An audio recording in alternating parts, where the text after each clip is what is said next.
의 비가, 제주도는 5mm 안팎의 비가 내리겠습니다. 김희수였습니다. 뉴스를 마칩니다. KBS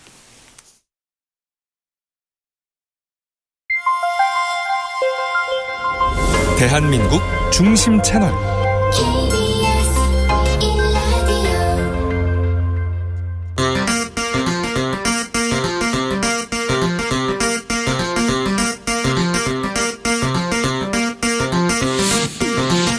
주진우 라이브.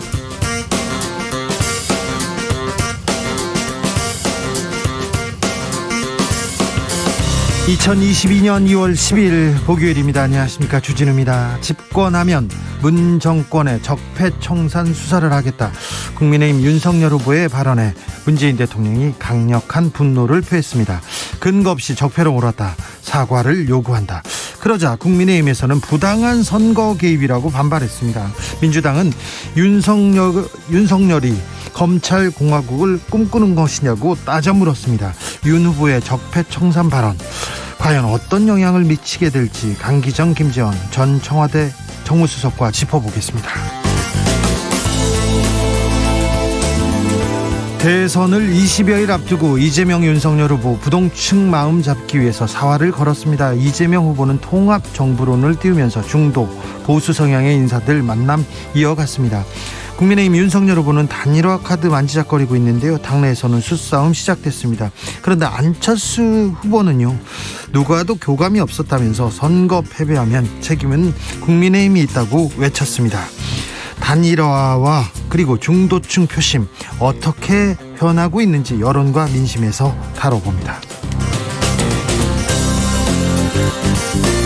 베이징 올림픽 대한민국 첫 금메달의 주인공은 쇼트트랙 황대현 선수였습니다. 앞선 경기에서 실격돼서 편파 판정 논란이 있었는데요. 마음을 많이 아프게 했었는데, 하지만 이번에는 압도적인 실력으로 통쾌한 승리, 첫 금메달을 안겨줬습니다. 그런데 일부 정치인들 청년 세대의 반중 정서를 조금 이용하면서 정쟁의 장으로 끌어들이는 분위기 있습니다.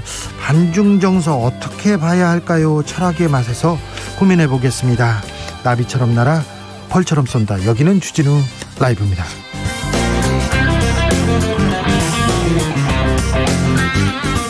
오늘도 자중자애, 겸손하고 진정성 있게 여러분과 함께 하겠습니다. 김태현님께서 주 기자님 안녕하세요. 저 오늘 고등학교 졸업했습니다. 아이고 축하드려요. 축하드립니다. 하지만 사회로 이제 어른으로 첫 발을 내디디셨습니다. 네, 인생 고달퍼지셨어요. 하지만 네, 첫발 축하드립니다. 희망차게 시작하시길 빌겠습니다. 오미크론 확산으로 힘들고 대선판은 매일 어지럽습니다. 그런데 우리에게 한 줄기 빛과 같은 소식 베이징에서 들려왔어요. 황대현 선수 금메달. 와, 대단합니다. 축하합니다. 차전환 선수 경기 보셨습니까? 어쩜 그렇게 우아한지. 남자 피겨에서 최초로 올림픽 톱5에 진입했습니다. 잘했습니다. 오늘 밤에는 우리 여자 컬링 대표팀 팀킴, 네, 드디어 출격합니다. 많은 응원 부탁드리겠습니다. 어디서 뭐하면서 주진우 라이브 함께 하고 계신지 소식 들려주십시오. 7시까지 함께 들려주시고요. 0223님께서 주진우님 안녕하세요. 늘 심각하게 듣다가 버버벅 하시면 정말 많이 웃는데요. 덕분에 그렇게라도 웃습니다. 죄송합니다. 아니면 괜찮습니다. 일부러 그러시나 감사하기도 했어요. 오늘 7시까지 같이 하겠습니다. 늘 통쾌하고 바른말 감사합니다 했는데 7시까지 달려드리겠습니다. 자, 주진우 라이브 어디서 어떻게 듣고 있는지, 또 바라는 점 뭔지 샵 9730, 짧은 문자 50원, 긴 문자는 100원이고요. 콩으로 보내시면 무료입니다. 그럼 주진우 라이브 시작하겠습니다.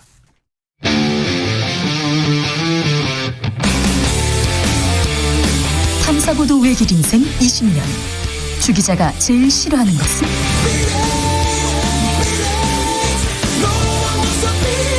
이 세상에서 비리와 부리가 사라지는 그날까지, 오늘도 흔들림 없이 주진우 라이브와 함께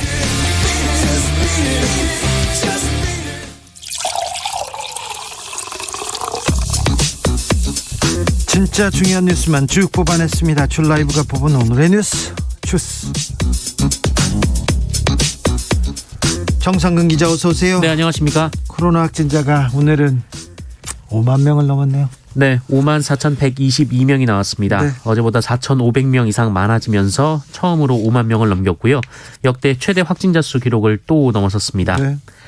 다만 위중증 환자 수는 어제보다 3명 줄면서 282명으로 계속 잘 200명대를 유지하고 있네요. 유지하고 있습니다. 사망자는요? 사망자는 20명 늘었는데요. 누적 치명률은 0.59%로 낮아졌습니다. 일본에서는 10만 명 넘고 사망자가 100명 후반대를 막 하더라고요. 우리도 좀 방심을 하면 안 되겠습니다. 오늘부터 재택치료 지침이 바뀌죠. 네, 오늘부터 60세 이상 혹은 고위험군을 제외하고는 재택치료 환자는 스스로 건강을 챙기셔야 합니다. 해열제, 기침약, 체온계, 소독제 등을 미리 준비하시면 좋고요. 이 확진 판정을 받으셨다면 동네 병의원이나 호흡기 전담 클리닉에 전화를 걸어서 비대면으로 약을 처방받을 수 있습니다. 잘 생각해 보면 감기하고도 이제 비슷한, 감기처럼 자기가 먼저 관리를 해야 됩니다. 이 내용은 잠시 후에 이재갑 교수님하고 자세히 다뤄보겠습니다. 코로나 때문에 코로나 확진자도 투표할 수 있다는 이렇게 가닥이 잡혔습니까? 네, 여야가 원래는 6시부터 9시까지 3시간 연장하는 내용의 이 공직선거법 개정안을 준비했었는데요. 중앙선거관리위원회가 인력 사정, 비용 문제 등을 이유로 반대를 하면서 국회에서는 6시부터 오후 7시 30분까지를 연장할 것으로 보입니다. 윤석열 후보 문재인 정부 수사 발언 내 문재인 대통령이 분노했습니다. 네, 문재인 대통령이 직접 강한 분노를 표출했다라고 이 청와대 박수현 국민소통수석이 밝혔습니다. 문재인 대통령은 오늘 오전 참모회의를 통해서 근거 없이 이 정부를 적폐 수사의 대상이나 불법 행위자로 몬 것에 강력한 분노를 표한다라며 윤석열 후보의 사과를 요구했습니다.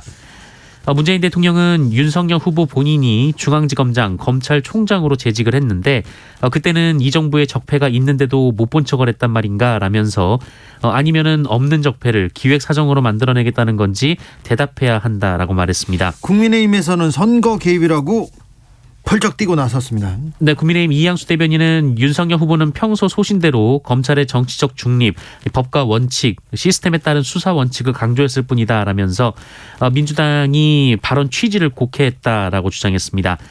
이준석 대표는 후보가 원칙론을 이야기한 것에 청와대가 발끈했다라면서 야당 후보를 흠집내려는 명백한 선거 개입이라고 주장했습니다. 이재명 후보도 입장을 냈어요.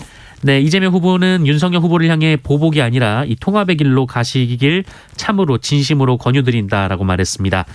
이재명 후보는 후보가 정치 보복을 사실상 공언하는 것을 본 적이 없다라면서 미래로 나아가야 하는데 보복 또는 증오, 갈등 분열이 우리 사회를 위험에 빠뜨릴 수 있다라고 지적했습니다. 윤석열 후보는 한 발 물러서는 느낌입니다. 수습에 나서는 것 같아요. 네, 윤석열 후보는 문재인 대통령과 같은 생각을 가지고 있다라면서 대통령이 늘 법과 원칙에 따른 성역 없는 사정을 강조해왔고 본인 역시 이 법과 원칙, 공정한 시스템에 의한 처리를 말한 것이다라고 말했습니다. 그렇게 안 들리던데요. 그러면서 윤석열 사전에 정치 보복은 없다라면서 이 당선되면 어떤 사정과 수사에도 일절 관여하지 않을 것이다라고 말했습니다.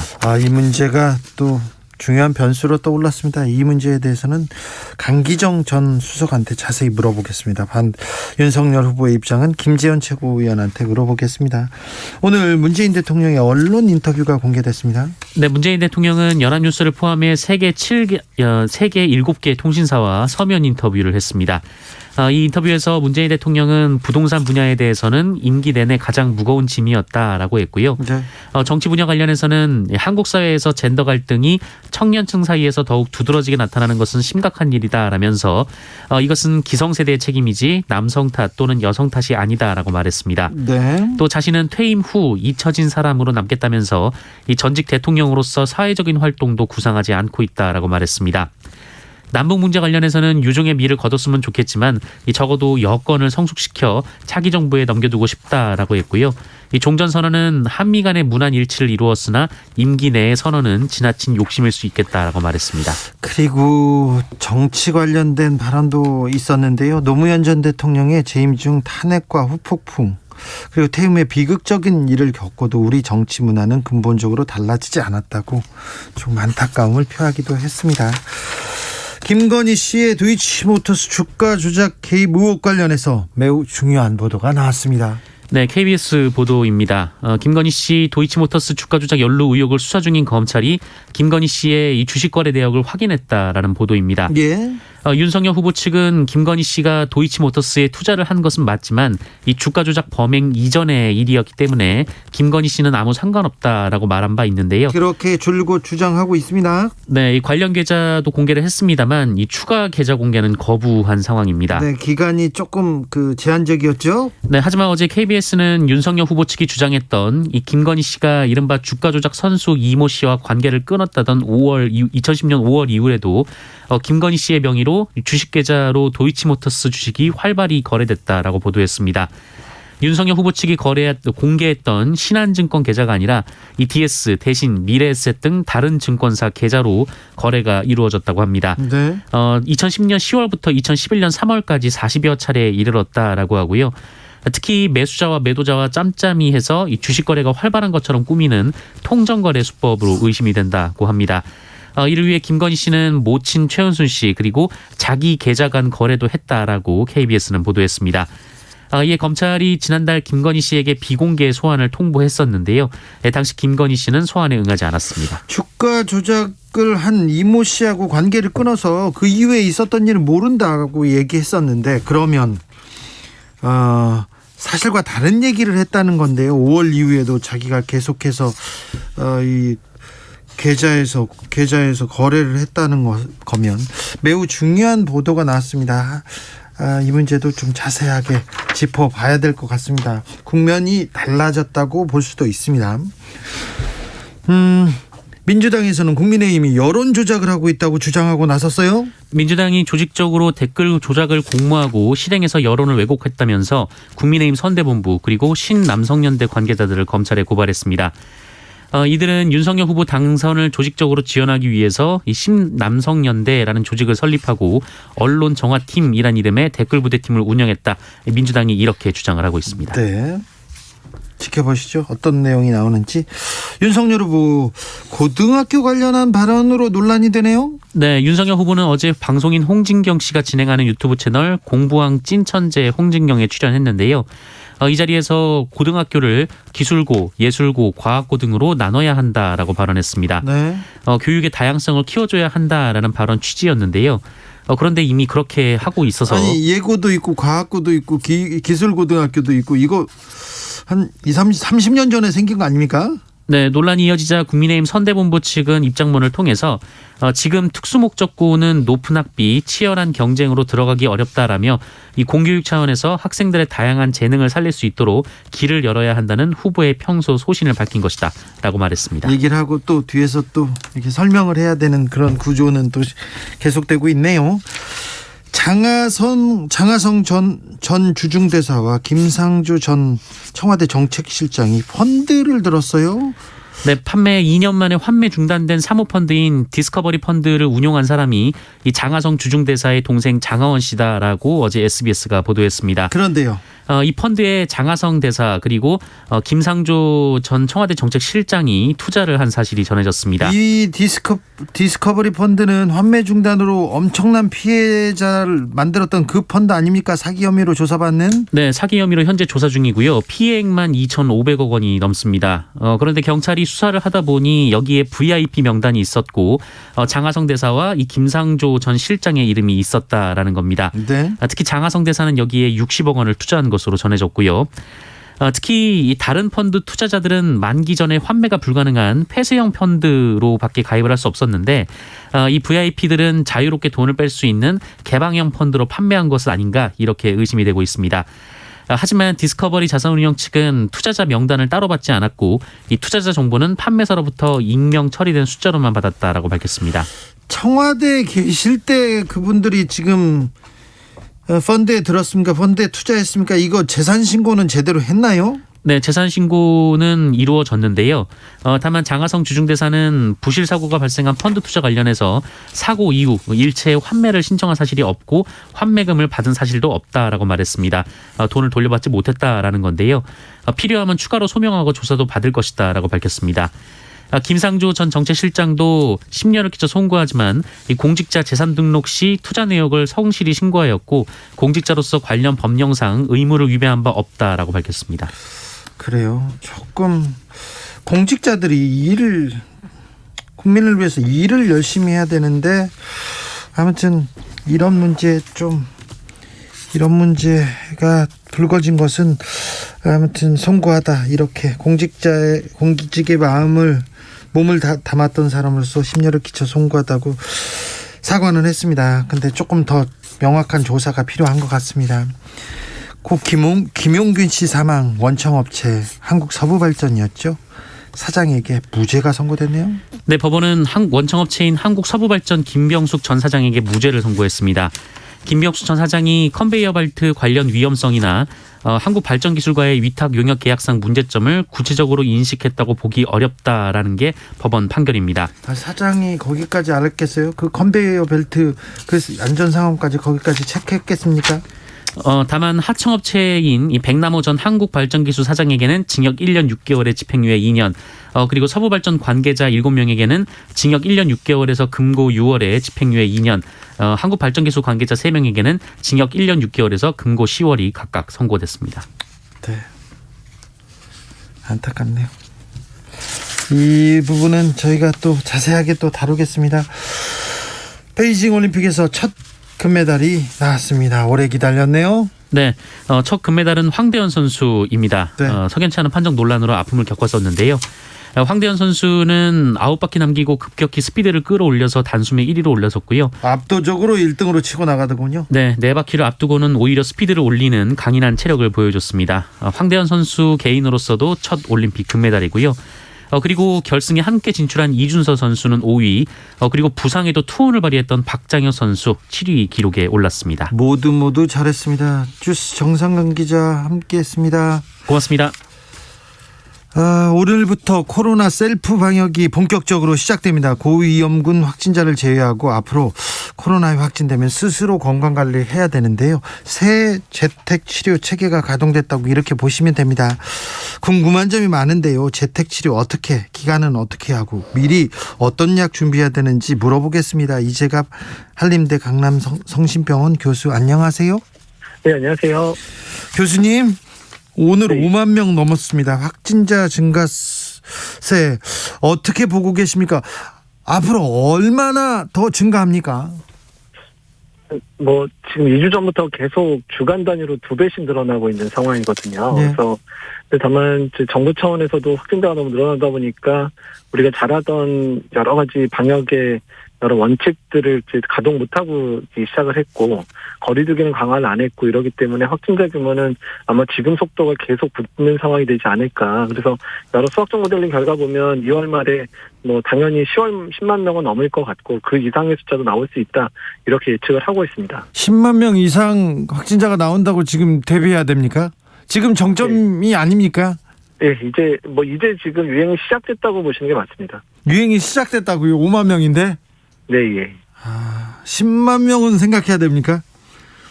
10만 명 이상도 나오지 않을까, 지금 그렇게 예측을 하고 있습니다. 많은 모델링하는 팀들 결과를 여러 팀들 거를 보더라도 가장 긍정적인 게 10만 명 내외고요. 가장 최악으로 예측하는 데는 20만 명 넘는 예측들도 몇 개 나오고 있습니다. 위중증 환자는 그래도 잘 유지하고 있는 것 같은데 좀 걱정입니다. 방역 당국에서 오늘부터 새로운 재택치료 체계 적용한다고 밝혔는데 네. 어떻게 바뀌었습니까?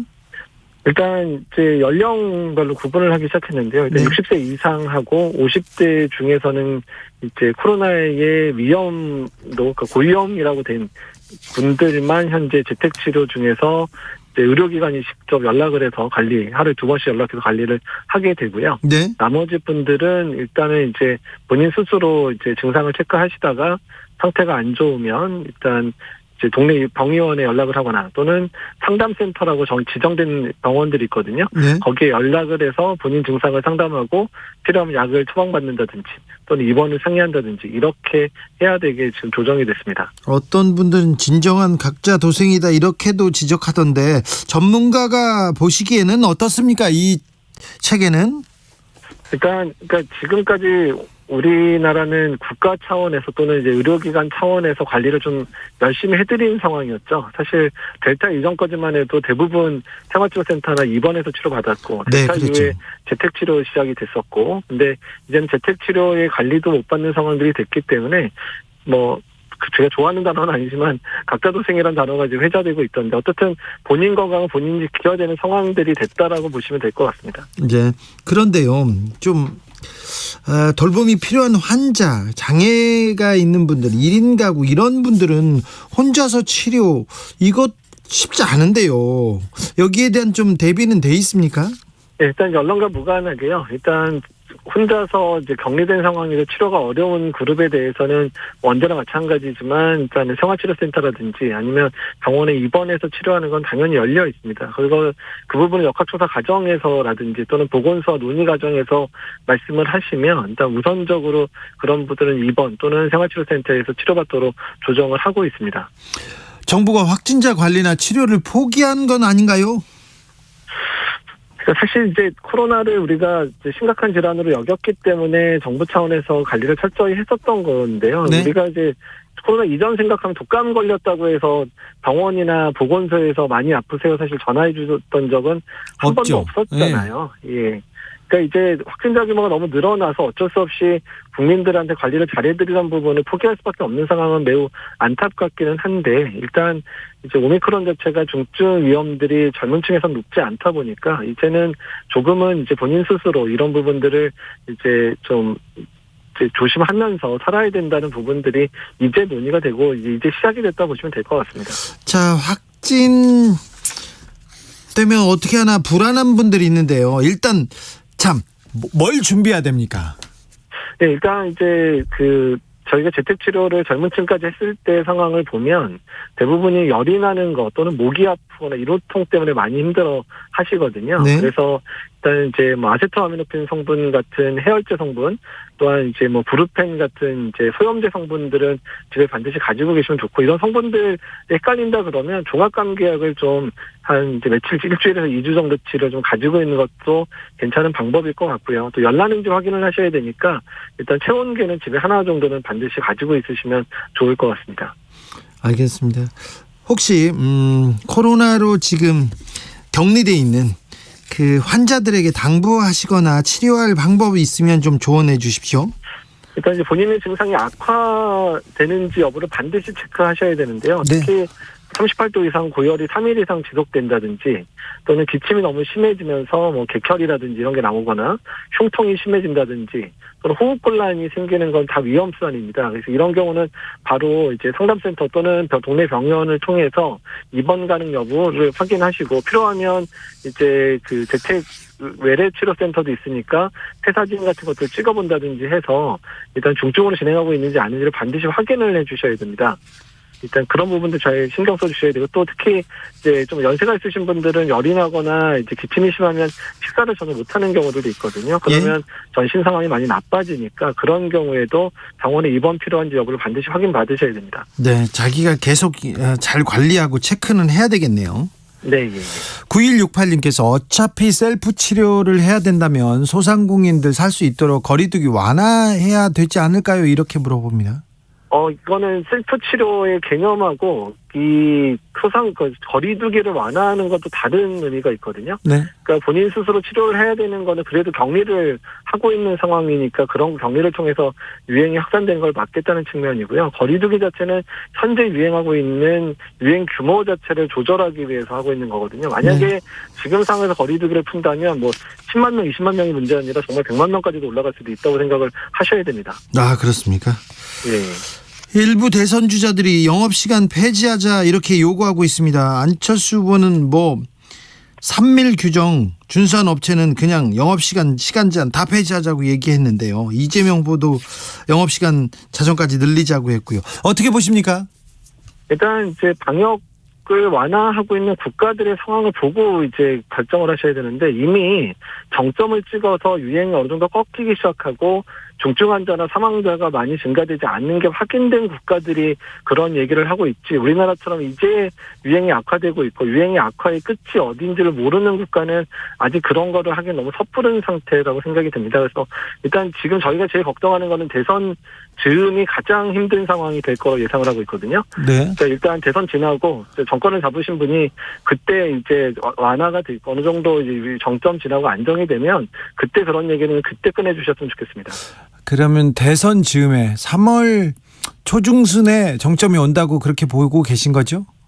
그때에서 그리고 꽤 정점이 꽤 길게 갈 가능성이 높거든요. 네. 그래서 아마 안정되는 시기로 대부분의 이제 예측이 그 많은 분들이 예측하거나 저도 뭐 예상하기는 4월이 넘어야 어느 정도 저희가 이제 조금씩 안정되는 상황이 시작되지 않을까 이렇게 예상하고 있습니다. 네. 10만 명, 아니야, 10만 명이 더 넘을 수도 있다고 얘기하셨는데 확진자가 크게 늘어도 좀 크게 두려워하거나 공포감을 가질 필요는 없겠죠?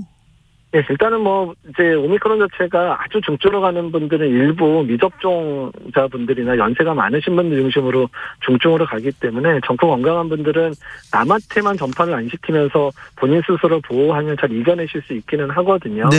그래서 이제 그런 부분 잘 지켜주셨으면 좋겠습니다. 네. 저희는 거리두기 잘하고 손 잘 씻고 개인 방역 잘 지키면 됩니까? 마스크 잘 쓰고. 예, 그리고 의심 증상 있을 때는 절대 사람 만나지 말고 네. 다중이용시설 안 가고 이제 이런 부분까지 꼭 추가로 해서 지켜주셔야 됩니다. 알겠습니다. 감사합니다, 선생님. 예, 감사합니다. 지금까지 이재갑 교수였습니다. 교통정보센터 다녀오겠습니다. 이승미 씨. 네, 이 시각 교통 상황입니다. 광주 원주고속도로 광주 방향으로 금사터널에서 사고 나서 밀리고 있습니다. 1차로 막고 처리 작업을 하고 있고요. 흥천 이포 나들목에서 금사터널 쪽으로 속도 내기가 어려워졌습니다. 수도권 제일순환고속도로는 구리에서 판교 일산 방향으로 서하남 휴게소 부근 갓길에서 사고 났습니다. 하남 분기점부터 정체되고요. 사고 지점 이후로는 성남에서 판교 지나 청계터널 쪽으로 막히고요. 시흥에서 송내 구간도 정체되고 있습니다. 경부고속도로 서울 방향 남사에서 동탄 분기점까지 다시 기흥 동탄에서 수원 사이 밀리고 있고요. 죽전휴게소에서 서울 요금소까지나 양재에서 한남 쪽으로도 밀리고요. 서양고속도로 서울 방향 매송휴게소에서 팔곡터널까지 정체고 일직분기점에서 금천 쪽으로는 서부간선도로 철산대교 부근의 작업 여파를 받고 있습니다. KBS 교통정보센터였습니다.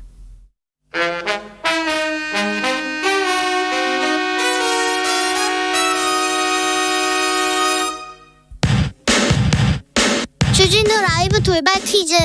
오늘의 돌발 퀴즈는 객관식으로 준비했습니다. 문제를 잘 듣고 보기와 정답을 정확히 적어 보내주세요.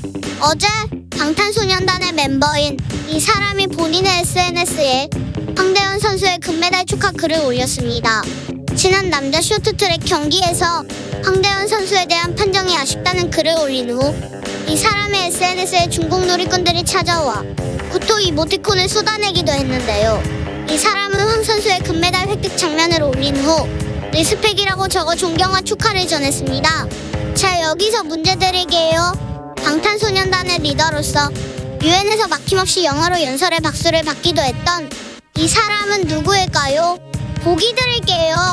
1번 RM, 2번 AM, 3번 PM. 다시 한번 들려드릴게요. 1번 RM, 2번 AM, 3번 PM. 샵 9730 짧은 문자 50원, 긴 문자는 100원입니다. 지금부터 정답 보내주시는 분들 중 추첨을 통해 햄버거 쿠폰 드리겠습니다. 주진우 라이브 돌발 퀴즈 내일 또 만나요.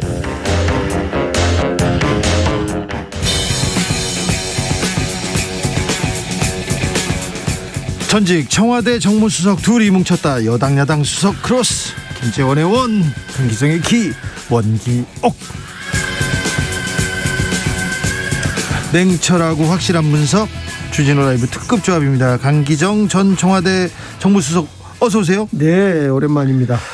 전 청와대 정무수석입니다. 김재원 국민의힘 최고위원, 어서 오세요. 안녕하세요. 네, 탈당 미수범 김재원 왔습니다. 뭐 범까지는 아니고 네. 지금 뭐 잡범 출신이 대통령 후보가 되니까 다 범을 붙이면. 아이 그런 건 아니죠. 범 내려온다 범이라니까. 김재원 범 오셨습니다. 네. 아, 그건 고맙습니다. 네, 아무튼 저희는 항상 김재원 최고위원 기다린 건 아니고요. 언제 오셔도 뭐 반기고 있습니다. 그 좀 응원해 주셨어요? 예, 밖에서 네. 사실은 출당시켜라 정청래 뭐 저 같은 경우도 그냥 공천 탈락 이런 건 당해봐도 스스로 탈당하려다가 못하는 꿈을 네. 접은. 근데 더 큰 것이 있을 거예요. 제가 그렇죠. 김재원 최고한테 그렇게 이야기를 했어요. 현금 받을 거냐 어음 받을 거냐. 네. 지금 그 대구 보궐선거에 나간 건 현금인 것 같은데 네. 더 큰 어음이 많다. 네. 대구 시장 선거도 있고 또 경북지사 선거도 있고 또 뭐 대선 그럴 일이 없겠지만 대선 잘 치러지면 또 그것도 네. 어음이 하나 있을 거고. 그렇죠. 네. 네. 지금 당에서 김재원 최고위원이 사실은 난 탈당하겠다고 했으니까 못하게 지금 잡은 거 아닙니까? 더 아니, 귀하게 쓰려고. 전체적으로 얘기하면 탈당은 뭐 하든 말든 돌아오지 못하게 하겠다 이렇게 엄포를 놨죠. 그래도 결국은 탈당을 못하게 했잖아요. 그렇죠. 귀 쓰시는 거예요. 네. 고맙습니다. 네. 윤석열 후보가 집권하면 문재인 정권에 대한 적폐청산 수사하겠다 이런 발언을 했습니다. 그런데 문재인 대통령이 분노를 표하면서 사과를 요구했습니다. 문재인 대통령이 이 정도 얘기하는 거는 굉장히 화가 난 거죠. 그렇죠. 이제 어제 참모들이 참모의 입을 빌려서 불쾌하다 그랬는데 그때만 하더라도 저는 이건 대통령의 깊은 뜻이 있다. 마음속에 분노가 있다. 이런 이야기를 제가 했는데 우리 문재인 대통령께서 노무현 논두렁 시계를 생각하신 것 같아요. 네. 그때 이제 노무현 대통령이 얼마나 치욕스럽게 죽음을 맞이했습니까? 그래서 그때는 우병우라는 검사를 앞세워 세워서 이 적폐 노무현 대통령을 죽음으로 몰아갔는데 이번에는 구체적으로 이름은 뭐 다 예측할 수 있듯이 한동훈이라는 검사를 이 한동훈 검사는 사실은 지금 그 휴대폰 비번도 가르쳐주지 않은 수사 대상인 사람인데 이 한동훈 검사를 앞장 세워서 적폐청산 정치보복을 하겠다. 이건 참 기가 막힐 노릇이죠. 예. 그래서 분노가 컸던 것 같아요. 김재현 최고위원님. 한동훈 검사가 저도 교도소 보내려고 했죠. 아, 그랬습니까? 네. 아주 나쁜 사람이죠. 네. 그런데 그런데 이제 사실은 윤석열 후보가 집권하게 되면 문재인 정권에 대해서도 전임 정권에 대해서도 적폐청산 수사를 할 거냐 그렇게 언론사 기자가 질문을 하니까 질문했습니다. 그에 대해서 해야죠. 뭐 그렇지만 시스템에 의해서 즉 수사의 절차와 수사의 그 법과 절차에 따라서 수사를 해야 된다는 의미죠. 그리고 대통령 관여하면 안 된다. 이런 이야기를 분명히 했어요. 거기다가 또 윤석열 후보는 지금까지 그 청와대에서 수사에 개입하고 뭐 수사 준칙을 주고 이런 것에 대해서 이제 좀 문제가 있다고 늘 지적을 하면서 민정수석실도 해체하겠다. 민정수석실도 두지 않겠다라고 이야기까지 했거든요. 그러면 예를 들어 전임 정권이라 하더라도 그 전임 정권 기간 중에 무슨 비리 범죄가 있으면 그건 시스템에 따라서 법과 원칙에 따라 수사하는 것이고 그것을 대통령이 뭐 수사하지 마라라고 정치적 고려에 의해서 막거나 하지 않겠다는 것이고 특히 청와대는 전혀 개입하지 않겠다는 건데 뭐가 그리 문제라서 더군다나 문재인 정부에도 적폐 청산해야 될 수사가 있으면 하겠다는 것뿐인데 대통령이 뭘 지은 죄가 그렇게 많아서 벌벌 떨면서 이렇게 나서 이렇게 공격을 하고 더군다나 제1야당의 최고 유력 후보를 상대로 이런 공격을 하는지 저는 조금 이해가 첫째 안 돼요. 이게 왜 도둑이 재발절이다 이런 말 있잖아요. 진짜 그런 건지. 무서워서 벌벌 떤다. 강기정. 보통 이제 그런 질문을 하면요. 대선 후보는 저는 정치보복 같은 거 안 합니다. 이렇게 답변하는 것이 정답이에요. 그랬잖아요. 정치보복 같은 건 저는 안 합니다. 없습니다. 이래야 우리 되는데. 문재인 대통령님과 생각이 같다 이랬잖아요. 아니 이제 지금 오늘 청와대에서 대통령께서 검찰총장 할 때 적폐 수사가 있었는데 봐줬던 거냐 안 한 거냐 아니면 앞으로 적폐 수사를 기획할 거냐 어떤 기획 수사를 할 거냐 이렇게 물으니까 지금 답변을 않고 계속 문재인 대통령하고 생각이 같다 이렇게 답변을 했단 말이에요. 그러니까 아니, 오늘 또 정치 보복은 전혀 없다. 오늘 또 청와대에서 답해라. 답을 해야지 왜 동문서답하냐 이러고 다시 지금 질문을 했는데 저는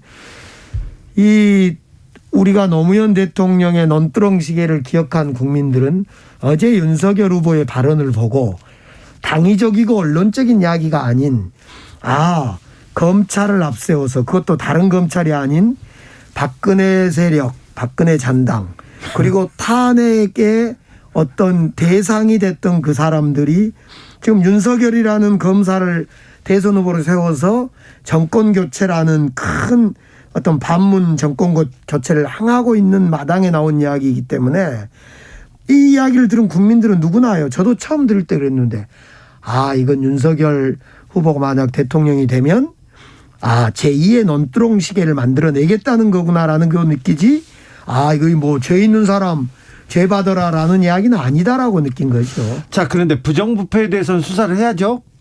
김재원 최고위원님. 당연하죠. 그런데 김재원 최고위원님 한동훈 검사가 막 수사를 했다서 기소를 했잖아요. 그런데 무죄 받았죠? 네. 무죄인 사건이었습니까 원래? 원래 무죄인 사건을 무죄 받기가 어려웠습니까? 무죄였죠. 저는 법리적으로 문제가 법리적으로 도저히 기소할 수 없는 사건을 무식한 검사들이 모여서 기소를 한 거죠. 그렇죠. 근데 무죄를 받기까지는 굉장히 오랜 시간이 걸리고 무죄를 받아봤자 또 무죄잖아요. 그래서 적폐청산이니 뭐니 이런 수사가 그때 당시 서울중앙지검장이 윤석열 검사였어요. 네. 근데 저는 서울중앙지검뿐만 아니라 서울 동부지검, 경찰청 뭐 온갖 군데서 달려들어서 온갖 수사를 다 했어요. 그래서 이제 뭐 그중에 이제 한 건이 기소가 되어서 재판을 받았고 나머지는 다 무혐의 처분을 받았죠. 네. 근데 이제 문재인 정권의 이런 수사는 그때 당시에 보면 청와대에 근무한 사람들은 모두 타겟으로 일단 잡아서 죄가 나올 때까지 없는 죄라도 뒤집어 씌기 위해서 수사를 계속해서 결국에 뭐 그중에는 그 목숨을 끊는 분들도 생겼고. 그 문재인 정부 그럼 윤석열 총장과 지검장이 한 거네요? 윤석열 검사장의 서울중앙지검뿐만 아니고 서울 동부지청, 경찰청 하여튼 뭐 오만 수사기관이 다 달려들었죠. 자, 근데 김 최고위원님께 하나만 묻겠습니다. 이게 사실은 뭐 한동훈 서울중앙지검장 시키면 안 됩니까? 한동훈은 독립운동가 같은 사람 이 말은 조금 뭐 이제 이 말은 조금 아마 근데 제가 보기에는 그 전체적인 내용이 그 질문과 답변이 좀 달라요. 그래서 아마 그 상당히 집요하게 그 기자가 한동훈 검사에 대해서 이것저것 물어본 결과에 대한 그 대답이 아닌가 보니까 그렇더라고요. 뭐 저 질문은 그 내용이 아닌데 답변은 한동훈은 왜 시키면 안 되느냐 그렇게 답변을 했잖아요. 그러니까 한동훈 시킬 거냐 뭐 계속 물었겠죠. 거기에 그 질문이 그러니까 그런 식으로 물으니까 그런 답변이 된 것 같은데 제가 보기에 어쨌든 이것이 특정인에 대해서 뭐 그 문제를 삼는 그런 또 인터뷰였는지 아닌지는 몰라도 전체 그 내용 전체가 법과 원칙에 따라 수사해야 되고 성역 없이 수사해야 되고 그다음에 죄 없으면 문제 없는 거고 그러면 되는 거잖아요. 이걸 가지고 이제 선거에 대통령이 직접 선거에 개입을 하고 야당 후보자에 대해서 공격을 하고 해서 선거법의 가장 중죄인 대통령이 정치에 개입하는 정치관여죄와 후보자 비방죄를 저지르는 문재인 대통령을 이해할 수가 없어요. 우선 그 김건희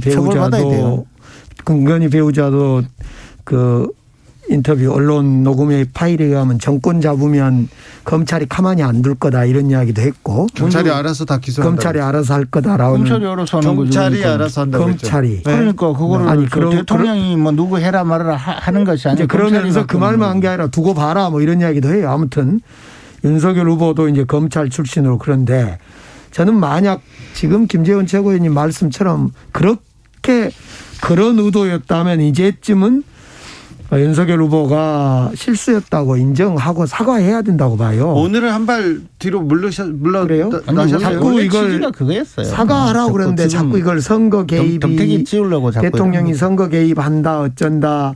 제가 없으면 괜찮은데 왜 저 도둑이 발저르냐 이런 식으로 대응하면 안 된다고 보고요. 네. 대통령님은 당정청 회의도 선거 기간에 하지 말라고 오해받을까 하지 말라고 하면서 정치 중립을 사실상 이행하는데 자꾸 대통령한테 선거 개입이다 어쩐다 이렇게 하면 안 될 거고요. 이제 사과를 정식으로 해야만 이 사건은 끝날 것 같아요. 왜 자꾸 저렇게 이야기하는 게 이유가 딱 하나라고 봐요.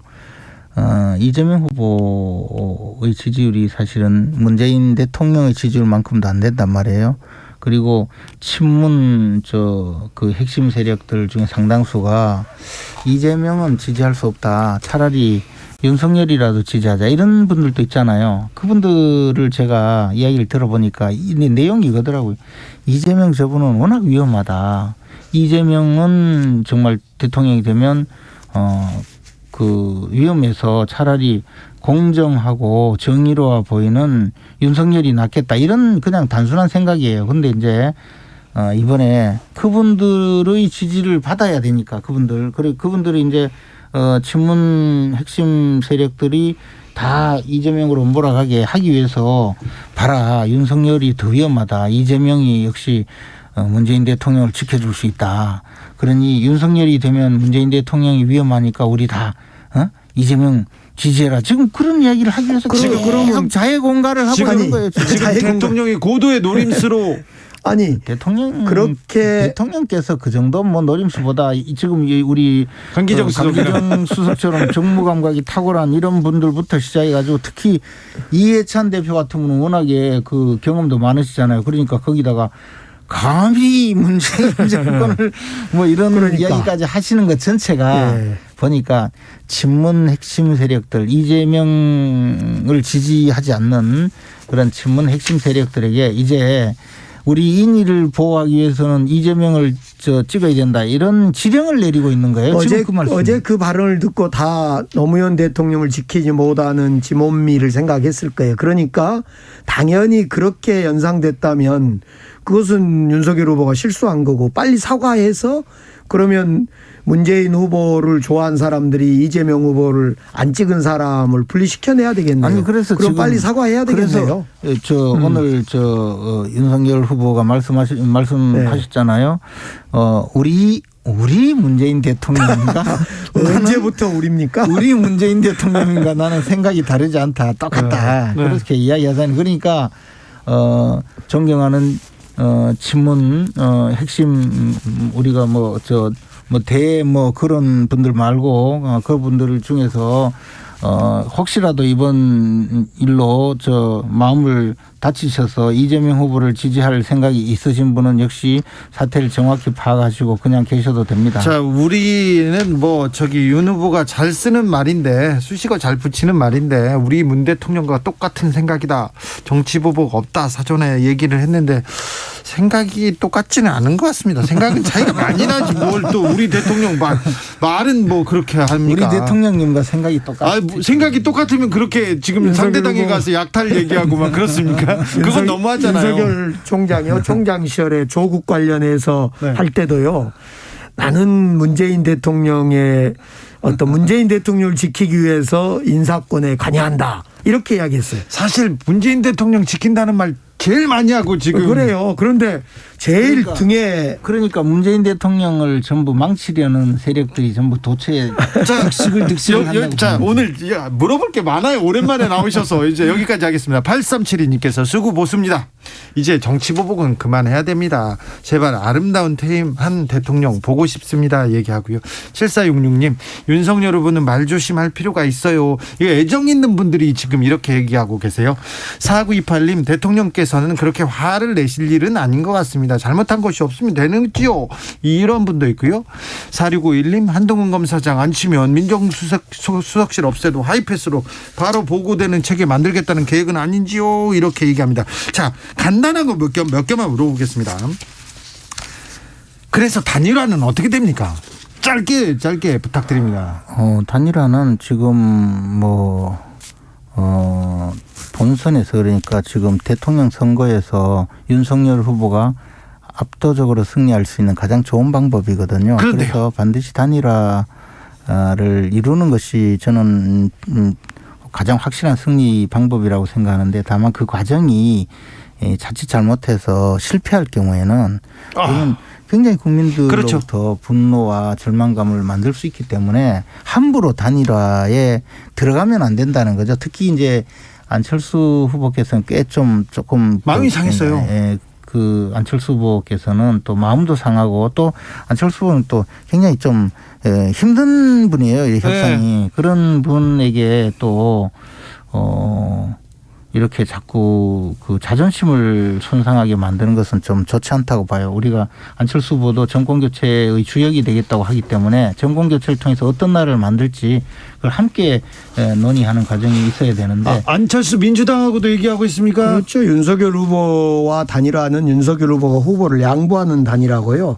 아니면 안철수 후보를 말라 죽이는 방식의 이준석 전략이 단일화론이고 우리 민주당은 안철수 후보를 포함하여 김동연 후보까지 해서 공동정부 즉 그걸 하려면 개헌 합의를 해야 될 거예요. 개헌 합의를 통한 공동정부를 통한 단일화 이렇게 좀 달라질 것 같아요. 알겠습니다. 김종인 위원장은 민주당으로 갑니까? 국민의힘으로 갑니까? 그 김종인 위원장 그냥 계실 거고요. 그냥 계십니까? 안철수 후보와 단일화 이야기하는 민주당은 심상정 전 정의당 대표 시절에 공수처법을 통과시키기 위해서 심상정 후보를 동원해서 온갖 감언이설로 연동형 비례제를 통해서 그 등골을 다 빼먹고 버리듯이 얘기했지. 감언이설 등골이. 또 이 안철수 후보도 등골 빼먹으려고 하는 거예요. 그리고 안철수 후보가 우리가 이제 단일화를 꼭 하려면 정말 안철수 후보의 자존심을 건드리면 안 된다고 봐요. 안철수 후보 마음속으로 이런 생각이 있을 거예요 지금. 근데 국민의힘에서는 등골 빼먹으려고 하는 거 아닙니까? 우리는 아니죠. 우리는 이쪽은 등골은 아니에요. 우리는 같이 정권 교체를 확실하게 이루고자 하는 동지 의식에서 이야기하는 거고 다만 안철수 후보님 생각은 이걸 거예요. 우리 왜 영화 베테랑에 보면 이 말 나오잖아요. 조금 일본 말이 들어가서 조금 그렇긴 하지만 내가 돈이 없지 가오가 없냐. 그런 말이 있는데 안철수 후보는 돈도 있고 가오도 있는 분한테 자꾸 이렇게 자존심 상하게 하면 안 된다는 거죠. 알겠습니다. 김종인 후보 비대위원장은 국민의힘에서 실패한 영입이었죠. 그러니까 어디를 가지는 않겠지만 결국은 마이너스 국민의힘이죠. 네. 그리고요 김건희 씨 그리고 김혜경 씨 이 사과 그리고 논란 이 문제는 어떻게 이제 좀 정리될까요? 김건희 씨 그 문제는요. 검찰을 동원해서 현 정권이 지난 2년간 없는 죄 뒤집어 씌우려고 온갖 계좌 추적 다 했거든요. 도이치모터스 주가 조작. 그렇죠. 근데 그걸 가지고 우리 KBS가 또 어디서 가로늦게 한참 늦게 지금 자료를 하나 받았는지 몰라도 그 내용도 틀렸어요. 내용 중요한 내용이에요. 아니 근데 그것도 틀렸어요. 어떻게 틀렸습니까? 뭐가 사실이 아니에요. 계좌 공개만 하면 되잖아요. 그러면 김혜경 씨가 경기도 법카 가지고 소고기 사서 착복하신 거 그건 지금 조사 다 하고 있잖아요. 그러니까 법카에 대해서 여기는 이미 조사 다 끝났어요. 계좌 추적 다 해가지고 다 끝났어요. 근데 이게 수사 받으러 가는데 안 받으러 법인카드 안 받으러 가잖아요. 법인카드요 그거 있잖아요. 사용한 거 그거 다 공개하면 다 끝나요. 근데 이건 전남이라 했다. 경남도청에 법카 내용이 있으니까 그건 다 수사할 거고. 경남도청이 아니 경기도청이지. 경기도청. 그다음에 김건희 씨는 경남도청 바둑이는 지금 교도소 갔어요. 김건희 씨는 그 수사를 받으면 되는데 안 받잖아요. 그거는 이미 다 끝났어요. 수사건 뭐고 법인 뭐가 끝나요? 계좌 추적 다 끝나가지고 다 해가 검찰에서 윤석열 후보가 김건희 씨 그 도이치모터 사건 계좌 관련해서 공개하라니까 일부만 딱 통장 하나에 일부만 공개잖아요. 왜 그랬냐면. 민주당에서 계속 공격했잖아요. 소위 말하는 아니야 그때는 홍준표 주식 주가 조작 그 선수에게 계좌를 맡겼지 않느냐. 그렇죠. 공개하라 해서 그 사람한테 맡겨서 그 사람이 거래했던 기관만 공개한 거죠. 아니 그러니까 그 이후에 주가 그 조작이라는 그 것은 이후에는 거래 내용이 계속 나왔다니까요. 그랬잖아요. 지금까지 이야기한 거는 주가 조작을 한 것은 선수에게 줬고 김건희 씨는 전주라며. 그래서 전주라고 하니까 전주는 무슨 전주냐 이렇게 계좌 잠수 맡겨서 서너 번 거래한 것뿐인데 이렇게 된 거지. 전주나 선수를 도운 사람들은 그 계좌 말고 다른 계좌로 가지고 네. 부업을 시키는 거거든요. 그 계좌만 공개하면 돼요. 자, 공개하면 되는데. 자, 여기까지. 종로에는 서울 종로에는 누가 나옵니까? 국민의힘은? 김재원 나옵니까? 주진우 기자님. 저요?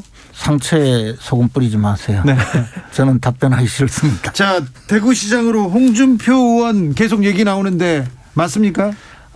홍준표 의원님께 물어봐 주시고 그 대답을 저에게도 좀 기쁨해 주시기 바랍니다. 상처가 있구나. 상처가 있고. 상처에 소금만 뿌리고 있어요. 아니요. 자, 어떻게 보세요? 종로에는 지금 안철수 후보 단일화시켜서 안철수 후보를 내고 싶어 하겠죠. 아, 그래요? 예, 국민의힘에서는. 네. 근데 안철수 후보가 종로 국회의원 정도에는 지금 종로는 전략공천 지역으로 결정되어 있어요. 네. 예, 그렇기 때문에 종로는 지금 비어있기 때문에 안철수 후보하고 국민의힘 단일화 과정에서 아마 정리되지 않을까. 최재형 또는 안철수 후보로 네. 그렇게 보여지고. 대구시장은 누가 가능성이 높습니까? 대구는 지금 무공천으로 돼 있기 때문에. 대구시장은요? 시장이요? 네. 그렇죠. 시장은 잘 모르겠습니다. 김재원 최고가 이번에 이제 그 탈당을 당의 요청에 의해서 부응했기 때문에 김재원 최고도 아주 유력 주자 중에 한 명이다 이렇게 보여집니다. 네, 홍준표 의원도 누리고요. 홍준표 고문은 쉽지 않을 것 같아요. 그렇습니까? 자, 경남지사를 버리고 왔는데 또 대구에 시장을 하게 되면 무슨 거기 하다가 또 좀 이따 버리게요? 네, 그런 것도 있네. 원기옥의 김재원, 강기정, 김재원 두 분 감사합니다. 네, 고맙습니다. 네. 왜 슬프게 또 갔어요? 상처가 다.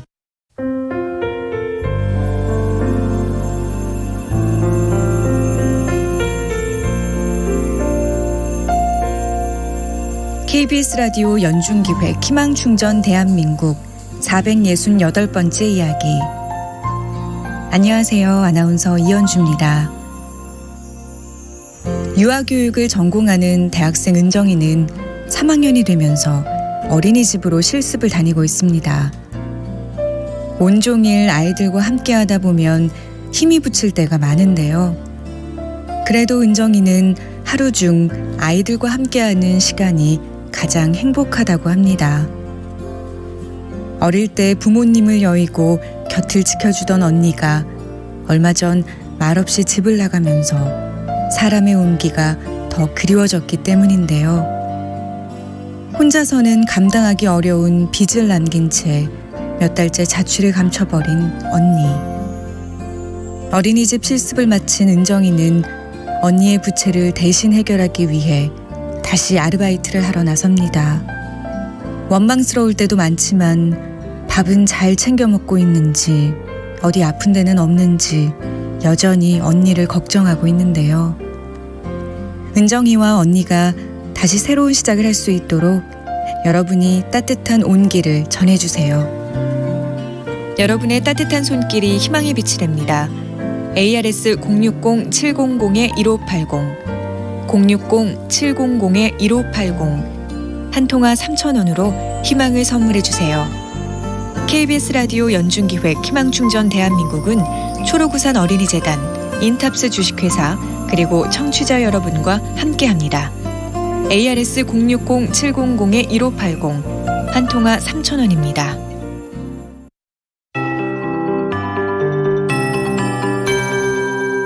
KBS 58분 날씨. 날이 풀리면서 활동하기 참 좋아졌는데 어김없이 미세먼지가 말썽입니다. 지금 중서부 지역에 초미세먼지가 쌓이고 있고요. 밤에는 국외 미세먼지까지 들어오면서 서울의 공기질이 많이 탁해지겠습니다. 내일도 수도권과 강원 영서, 충청, 전라권 등 서쪽 지역에 먼지가 많겠는데요. 외출하실 땐 보건용 마스크를 챙겨주시는 게 좋겠습니다.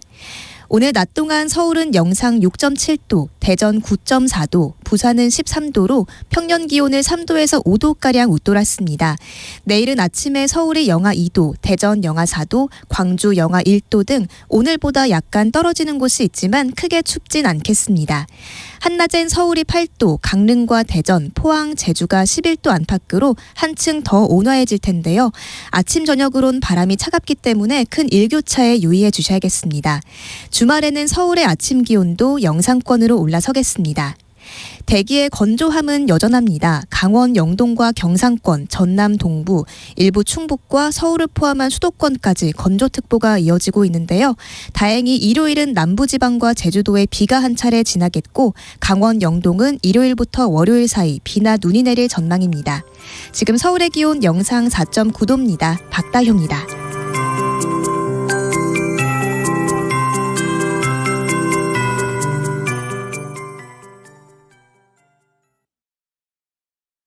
정성을 다하는 국민의 방송 KBS가 6시를 알려드립니다. AM 711kHz, FM 97.3MHz, KBS 1라디오입니다. HLKA.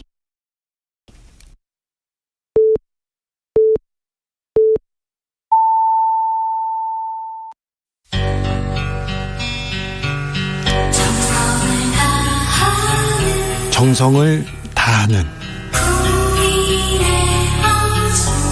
국민의 방송 KBS 주진우 라이브. 그냥 그렇다고요. 주진우 라이브 2부 시작했습니다. 지역에 따라 2부부터 들어오신 분들 계시죠? 어서 오십시오. 잘 오셨습니다. 못 들은 1부는 방송 끝난 후 유튜브에서 라이브 주진우 라이브 검색하시면 들으실 수 있습니다. 라디오 정보센터 다녀올게요. 정한나 씨. 방역당국이 오는 20일 이후 적용될 사회적 거리두기 조치와 함께 방역 패스에 대한 조정 여부도 함께 논의해 결정하겠다고 밝혔습니다. 방역당국은 3차 접종의 효과 등을 고려할 때 방역 패스는 여전히 유효한 수단이라고 강조했습니다. 코로나19 경증 환자의 대표적 증상은 후각, 미각 소실, 발열 등이며 재택치료 시 증상이 나타날 경우 전국 70개 단기외래 진료센터에서 진료를 받을 수 있습니다. 방역당국은 현재까지 효과적인 치료법은 알려지지 않았다고 설명했습니다. 문재인 대통령은 임기 석 달을 앞두고 세계 7대 통신사와 합동으로 진행한 서면 인터뷰에서 부동산 문제가 임기 내내 가장 무거운 짐이었다고 말했습니다. 서울 강동구에 이어 송파구도 아파트값 하락세에 접어들며 강남 4구 아파트값이 1년 8개월 만에 하락 전환됐습니다. 중랑구를 제외한 서울 지역 다른 24개 자치구 모두 하락 또는 보합세를 보였습니다. 베이징 동계올림픽 피겨스케이팅에서 우리나라의 차준환이 쇼트 프로그램에 이어 프리스케이팅에서도 개인 최고점을 기록하며 한국 남자 피겨올림픽 역대 최고 성적인 5위를 기록했습니다. 지금까지 라디오 정보센터 뉴스였습니다.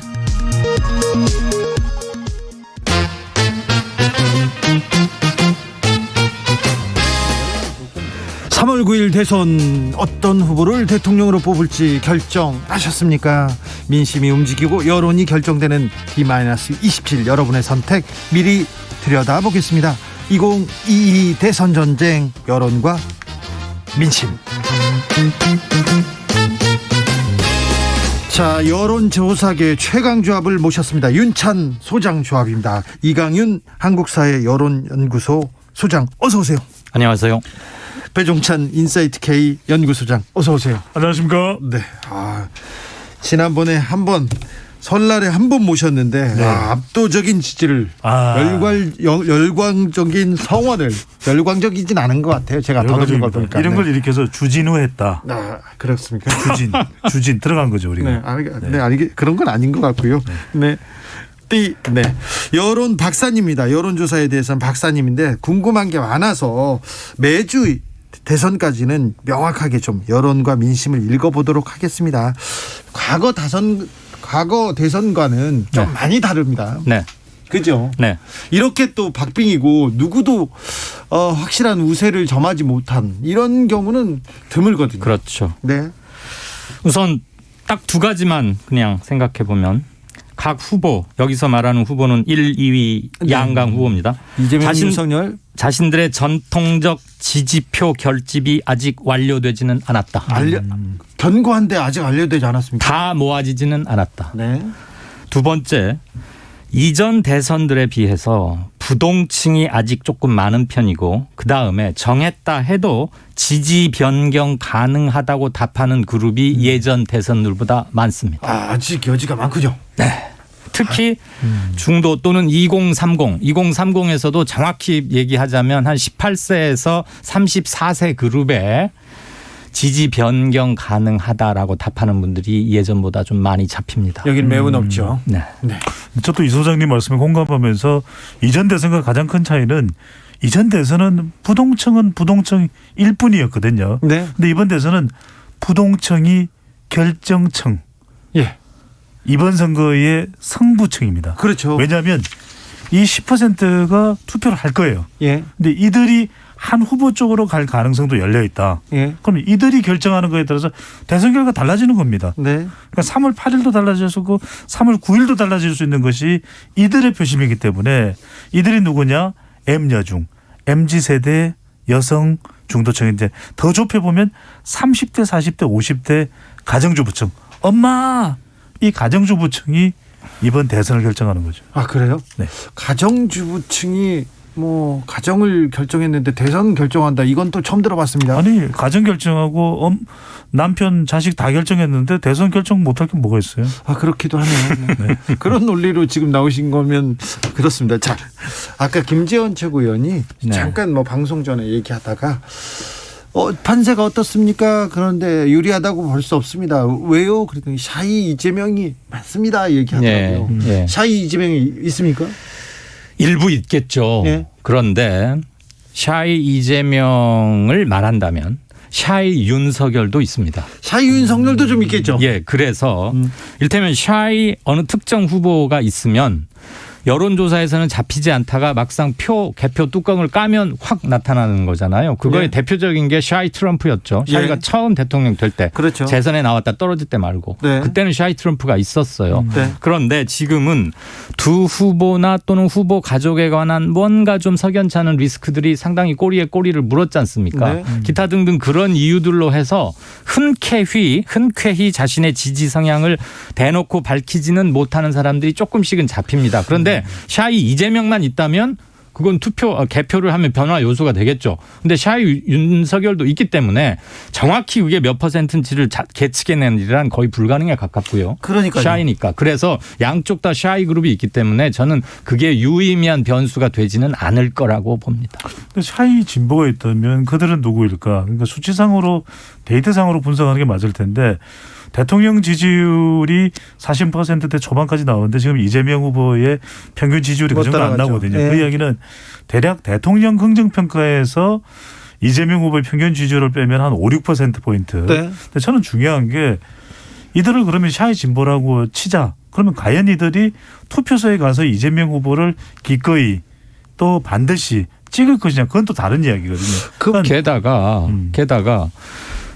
정권 교체를 바라는 층은 한 51, 2%가 아직도 좀 잡혀요. 그렇죠. 그런데 윤석열 후보의 지지율은 맥시멈이 한 45% 정도입니다. 여기도 많이 거기도 차이가 있어요. 5 내지 6%포인트가 비어요. 물론 그중에 일부는 안철수 후보에게 지금은 가 있는 건 맞는데 그래서 그걸 샤이 이재명 또는 샤이 윤석열로 볼 거냐 아직 정하지 않은 것으로 볼 거냐는 조금 논란이 있고 요 며칠 사이에 갑자기 샤이 단어가 나오기 시작했는데 저는 아직은 그렇게 크게는 저는 이게 제가 또 이제 너무 좀 우습게 표현을 하는 것을 뭐 주변에서도 뭐 안 좋아하시는 분도 있는데 저는 중요한 게 이 샤이가 투표소에 가는 게 중요하거든요. 그렇지. 그렇다면 아까 이강윤 선생님 말씀하신 대로 지지층도 완성이 안 됐다. 저는 이게 핵심인 것 같아요. 그러니까 이재명 후보도 그렇고 윤석열 후보도 그렇고 샤이 진보나 샤이 보수를 투표소로 끌어내는 게 중요하다. 앞으로 그 명분을 만들어준 게 뭘까? 샤랄라죠. 샤랄라고 봐요. 그러니까 샤이가 투표소에 가기 위해서는 그래 난 가야 돼. 떳떳해 명분이 있어. 즐겁게 해줘야 돼요. 샤랄라가 되려면은 이유를 대줘야 됩니까? 그렇죠. 그러려면은 이재명 후보는 대장동이나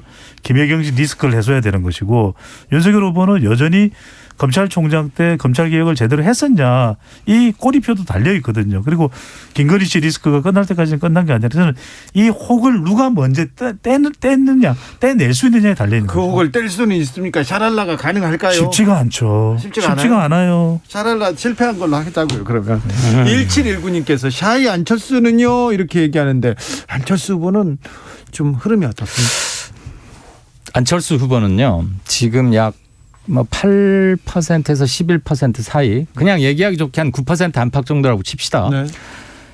안 후보에 대한 충성도가 다른 이재명, 윤석열에 비해서 굉장히 약합니다. 약하죠. 그래서 안 후보를 현재 지지하고 있지만 저희 KSO의 조사 이따가 개요를 함께 불러드리겠습니다만 최근 조사에서 따르면 안 후보를 지지하고 있는데 약 40%쯤은 바꿀 수 있다라고 답합니다. 굉장히 40%나 네. 해당한 거죠. 예. 그러니까 그만큼 변동폭이 크다는 것이고 그래서 샤이 안철수는 따로 명명하기에는 거의 없지 않느냐. 저도 안 후보 지지율이 바뀌기 쉽지 않을 것 같아요. 왜냐하면 결과적으로 대선 후보가 중요한 것은 자기가 가지고 있는 마지막 한 수.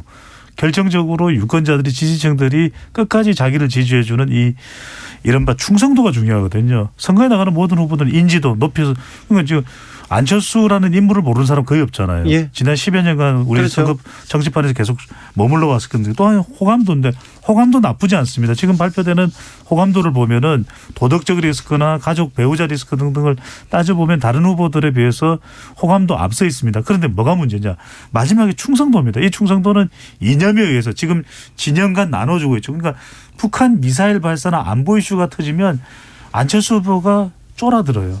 이게 그런 현상 또 지역 기반이 정확하게 어디냐. 부산일까 수도권일까 또 세대 기반이 뭔가 40대면 명확하지 이재명, 않습니다. 60대 이상이면은 윤석열이 있는데 이 열풍도 그냥 20대 학생에만 머물러 있는 것이 저는 마지막까지도 안철수 후보의 지지율은 큰 폭으로 변화가 있기는 힘들 것 같아요. 그렇다면 단일화는 어떻게 될까요? 그렇다면 여론조사로 지금껏 단일화를 한다는 얘기는 들어봤지만 10분 만에 단판한다는 얘기는 못 들어봤는데요. 그 10분 만에 하겠다는 그게 아마 윤석열 후보 트유의 화법 내지는 그렇죠. 워딩 이런 것 같아요. 봐야죠. 예. 선 굵은 나는 보스형 검사 출신이야. 아싸리하게 딱딱 크게 가야지 이런 것 같아요. 화끈하게. 그런데 10분 만에 한다는 얘기는 안철수 후보 측에서 듣기에 따라서는 굉장히 모욕적이라고 지금 얘기하고 있어요. 네. 네. 아니 나를 어떻게 바뀌래. 물론 그 전에 사전에 물밑에서 치밀하게 모든 걸 다 한다. 그것을 괄호 속에 놓고 윤 후보는 생략하고 말을 했는지는 모르겠는데 다분히 오해를 불러사기에 충분한 말이고요. 단일화 이슈가 꺼졌다고 말할 수 있는 사람은 아무도 없을 겁니다. 네. 그러나 단일화가 여론조사 방식이건 담판 협상 방식이건 간에 대단히 어려운 건데 참고로 지난번에 있었던 두 번의 대선의 이전 단일화 사례를 보면 D-26대 문재인 안철수 2012년 대선 때입니다. 그리고 김종필 DJ 유명한 김대중의 그 DJP 연합도 D-28에 최종적으로 공표가 됐어요. 예. 공표가. 예. 시도는 그 이전부터 있었고. 예. 그런데 오늘이 아시다시피 D-27. 그래서 설령 윤, 안 두 후보 사이에 정말 대국적이고 통 크게 뭐가 바바박 단판을 한다고 해도 낙관적이지는 않다. 반대로 이재명과 안철수 역시도 얼마나 진전이 돼 있는지는 모르겠으나 그렇게 비전이 밝아 보이지는 않는다. 다만 불씨는 살아는 있다. 불씨가 없는 건 아닌데 10분 만에 할 수 있는 것은 김연자나 이효리가 할 수 있는 거죠. 정치판에서는 생각이 어려운 것이고. 네, 이효리 나왔습니다. 자, 근데 이제 중요한 건 뭐냐면 결국 당위성의 법칙이냐 현실성의 법칙이냐. 당위성의 법칙에 따르면은 단일화를 하는 것이 훨씬 정권 교체 경쟁력이나 파괴력이 있거든요. 네. 그럼 그걸 왜 안 하느냐. 네. 근데 현실성입니다. 윤석열 후보가 5차 범위 내라도 지금 이재명 후보를 앞서가는 추세라면 내가 이길 것 같은데 3자 후보 안철수 후보까지 포함하더라도 완주한다더라도 윤석열 후보 쪽에서 국민의힘 내에서는 이길 것 같은데 이러면 단일화에 선뜻 응하기 어렵고 더 큰 현실성의 법칙은 뭐냐면 이준석 대표입니다. 네. 싫어도 단일화가 너무 싫은 거죠. 그런데 어떻게 이준석 대표를 마다하고 윤석열 후보가 단일화에 적극적으로 나섰을 때 이렇게 되기는 어려운 것이거든요. 그것도 변수예요. 네, 그렇다면 저는 단일화가 정치는 생물이고 요즘엔 정치를 샘물 이런 이야기도 하는데 선거는 미생물이거든요. 그렇다면 저는 이광준 선생님 말씀대로 윤한 단위라도 어떻게 될지 모르겠지만 이안 단위라 이재명 안철수 후보 단위라도 저는 안 된다고 보기는 어려울 것 같아요. 이 가능성도 저는 열려 있다고 봅니다. 윤안 단일화가 가능성은 조금 더 크겠지만 가능성만 놓고 보면 이 안 단일화도 없다고 할 수는 없고 이 단일화가 한쪽은 완전히 짐 싸고 집에 가는 철수형 단일화가 아니라 안철수 철수가 아니고요. 완전히 뒤로 빠진다는 그렇죠. 철수형 단일화가 아니라 공동정부 또는 연합정부 정치적 제휴? 엄청나게 많은 걸 줘야 돼요. 예. 그런 의미로의 연합적 제휴라면은 조금 얘기가 달라질 수 있어요. 대한민국 힘내라님께서 하루 전에도 단일화 할 수 있다 이렇게 얘기했고요. 1402님께서는 10분 만에 단일화 그건 강제로 주저앉히는 거지 단일화는 아니죠 얘기합니다. 박보영님께서는 샤이는 화가 나야 갈 것 같아요. 상대 후보는 절대 안 된다고 생각할 때 투표하러 갈 것 같습니다. 이렇게 얘기하는데 지금 사실 나 여기도 저기도 싫어. 나 투표 안 할 거야. 그런 분들이 많이 있습니다. 그분들을 잡는 게 가장 큰 관건이 될 것 같습니다. 근데 변수가 하나 생겼습니다. 그전에는 김건희 리스크 그리고 그다음에는 김혜경 리스크라고 보도가 많이 나왔는데 갑자기 윤석열 후보가 오늘 새로운 폭탄이 하나 터진 것 같아요. 예, 윤석열 후보가 적폐 수사에 적폐 수사 얘기를 꺼내자 문재인 대통령이 이거에 대해서는 강력하게 분노한다. 사과 요구한다. 나왔습니다. 이 부분이 저는 민심에 좀 요동을 칠 것 같다. 그런 생각을 해봅니다. 동의합니다. 강력한 분노와 사과라는 굉장히 수준 높은 아마 청와대에서 대외적으로 발표하는 문건 중에 동원할 수 있는 최고 수위의 발언이에요. 문재인 대통령이 화가 나도 이런 얘기를 잘 안 해요. 근데 정말 화가 난 거예요. 오늘 이렇게 회의하러 걸어 나왔는데 얼굴이 상기돼서 굉장히 좀 표정 보셨죠? 화가 났더라고요. 이게 지금 최고치 같은데요. 현 정부의 존립 기반이자 존립 근거이자 존립 이유를 직접적으로 건드렸어요. 윤석열 후보가 중앙일보와의 인터뷰에서. 근데 오해 삼직한 말을 많이 했어요. 이 정부 초기처럼 적폐 수사를 하겠냐 기자가 그렇게 물으니까 정말 본인의 해명대로 아니 나는 잘못이 있으면 원칙대로 수사하겠다는 거였으면 설령 기자가 그렇게 유도성 질문을 했어도 그 질문은 좀 너무 앞서 나갔다. 만약에 문제가 있다면 검찰이 알아서 할 것이고 만약에 내가 집권을 하면 대통령으로서는 수사에 관여를 하지 않겠다. 이렇게 말했으면 그렇게 큰 이슈가 안 됐는데 그렇죠. 그걸 그대로 받아서 당연하지 해야지 한다 이렇게 말을 해버렸거든요. 한동훈이 왜 안 되냐 이렇게. 그래요. 그러면서 뭐 독립운동 비슷하게까지 추켜 세웠던데 그건 개인적 감정이라고 치고요. 그 말은 곧 정치 보복 가능하다라는 제목으로 뽑힐 수밖에 없는 답변입니다. 그렇게 익힐 수밖에 없어요. 국민들한테는. 그래서 이게 이전에 배우자 논란 이런 것들이 막 피어오르고 그랬죠. 어제 사과도 있었지만 그거를 새롭게 덮을 수도 있는 또는 완전히 덮어버리진 못하더라도 논점이 하나 새로 생긴 거죠. 통합에 이바지해야 할 선거의 궁극적인 목적이 뭡니까? 경쟁 끝에 승복이고 통합으로 가는 길이잖아요. 그렇죠. 아까 중도층에 구애하는 이유가 뭡니까? 그런데 통합이죠. 한편으로는 정치 보복을 강력히 시사한다? 이것은 선거의 본령과는 완전히 어긋나는 그래서 이게 문제적 발언이라고 봅니다. 선거에 미치는 영향이 만만치가 않을 것 같아요. 왜냐하면은 윤석열 후보가 그런 발언을 한 이유는 검찰이 문재인 정부의 신여다, 공수처가 신여다 이런 발언까지 하면서 이제 보수층 결집 의도로 보입니다. 시도로. 그래요. 근데 보수층 중에서도 이제 박근혜 전 대통령 또 태극기 부대를 더 결집할 수 있는 왜 문재인 대통령과 대립각을 세우면 그런 효과를 누릴 수 있다고 또 판단할 수 있는 부분인데 근데 문재인 대통령이 아무런 반응을 보이지 않았다면 모르겠는데 주진우 진행자께서 말씀하셨던 대로 상기된 모습 또 결연한 또 표현 이런 것 자체는 친문 지지층을 결집하게 만들거든요. 그 이야기는 뭐냐면 다시 박근혜 전 대통령도 재소환될 수 있습니다. 자, 유권자들이 어떻게 볼까요? 문재인 대통령과 박근혜 전 대통령 사이에 시즌3 대결이다. 2012년, 2017년, 2022년. 이러면 또 상황이 달라집니다. 그러게요. 그래서 저는 지금 다시 말을 또 윤석열 후보가 바꾸고 있는 것이 그런 이야기 아니다. 그리고 뭐 이건 뭐 사정에 영향을 미치지 않을 것이다. 우리 대통령 난 다르지 않다. 같은 생각이다.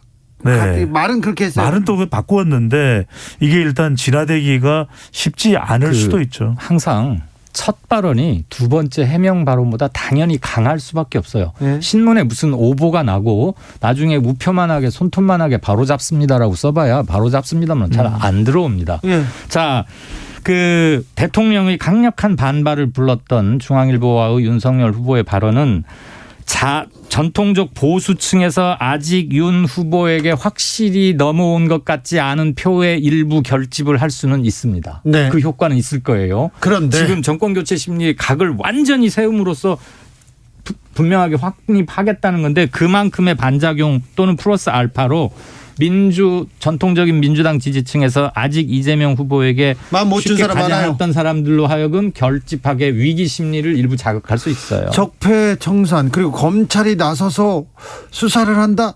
이거 노무현 대통령을 떠올릴 사람들이 많고요. 네. 그때의 아픔 이거를 또 얘기하는 사람들이 많습니다. 그리고 오늘 문 대통령이 세계 7대 통신사와의 서면 인터뷰에서 노 대통령의 죽음을 다시 상기시키면서 소환해가지고 네. 그런 비극을 겪고도 우리 정치 문화가 달라진 게 하나도 없다라고 개탄했습니다. 네. 이것은 특정 정파뿐만 아니고 전 국민을 향해서도 일정 부분 메시지를 갖는 발언인데요. 윤석열 후보의 발언 전에 나왔지만 인터뷰 네. 전에 나왔지만 여기에서 같은 맥락으로 읽힐 수밖에 없습니다. 충분히 그렇죠. 네. 그래서 뭐 이게 어느 한쪽으로 일방적인 영향을 미친다면 저는 오히려 이렇게 문재인 대통령과 윤석열 후보의 대립 또 박근혜 전 대통령이 소환된다면 사실상 정치적으로 대선판에서 더 부담이 되고 손해를 보는 쪽은 안철수 후보나 심상정 후보일 수 있어요. 아 이것도요. 더 결집을 하기 때문에 네. 안 후보 쪽으로 자, 지지층들이 옮겨가기가 또 심상정 후보가 1, 2%라도 더 가져가기가 힘들어지는 거죠. 아 그렇군요. 9361님께서 적폐 수사는 오히려 보수 성향 유권자나 정권 교체를 바라는 유권자들을 결집시키는 효과가 더 큰 것 같습니다. 있죠. 얘기합니다. 이윤우님께서 윤석열 후보의 적폐 수사 발언 실수일까요? 의도적인 발언일까요? 어떻게 보십니까? 전 전략이라고 봐요. 전략이다. 실수 아니죠. 실수 아닙니까? 아니죠. 네. 그렇게 고도로 이렇게 깊이 생각하시는 분은 아닌 것 같은데. 항의 받으면 어쩌시려고. 아니요. 제가 아는 윤석열 검사는 네. 그랬었어요. 깊이 생각을 안 해가지고 제가 가끔 좀 생각 좀 하시라고. 네, 예. 아닌 척하면서도 다 해요. 거기까지요? 그럼요. 많은 분들이. 그런데 어제 그 중앙일보 인터뷰가 지면 인터뷰잖아요. 지나가다가 우발적으로 기자가 마이크 들이댄 게 아니고 그렇죠. 사전에 질문지 받고 생각할 시간 있는 다음에 한 거예요. 사회 분야의 첫 질문에 바로 나옵니다. 예. 그래서 이건 우발적인 실언성 답변이라고 볼 수는 없고요. 자, 알겠습니다. 자, 문재인 대통령이 말 나오자마자 이준석 대표나 그리고 또 국민의힘에서 이거는 대통령이 선거 개입했다. 그렇죠. 형사처벌감이다. 여기까지도 나왔어요. 전면전이에요. 그런데 윤 후보는 아이고 우리 대통령하고 같은 생각 한 발 이렇게 뒤로 물러나기는 했지만 사과할까요? 유감 표명할까요? 절대 사과 안 할 거고요. 중요한 것은 의제가 이미 이렇게 여러 계층에서 이 발언을 두고 얘기가 나온다는 것 자체가 이미 의제가 일부 옮겨가고 있다는 옮겨갔죠. 반증이기도 합니다. 네, 옮겨갔습니다. 그런데 저는 너무 나가기는 힘들 거예요. 왜냐하면은 중도층, MZ세대 여성 중도층 중요하다는 말씀드렸고 특히 이 사안을 어떻게 보냐면 윤석열 후보가 이 정권과 현 정부와 아무런 관계가 없다면 더 강하게 나가도 될 거예요. 그런데 현 정부에서 서울중앙지검장과 검찰총장을 했잖아요. 거기다 또 박근혜 변수가 있습니다. 그러니까요.